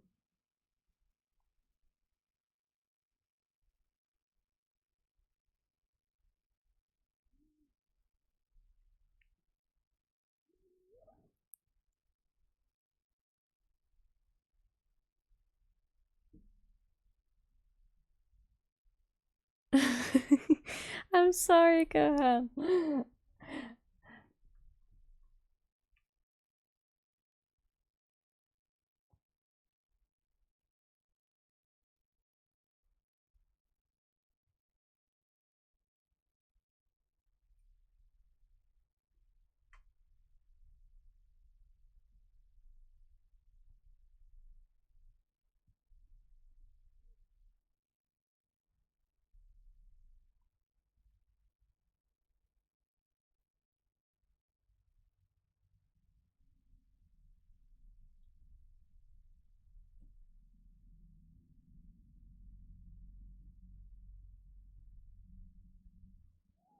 I'm sorry. I've been I've been busy. I've been messaging whilst I've been doing the game as well.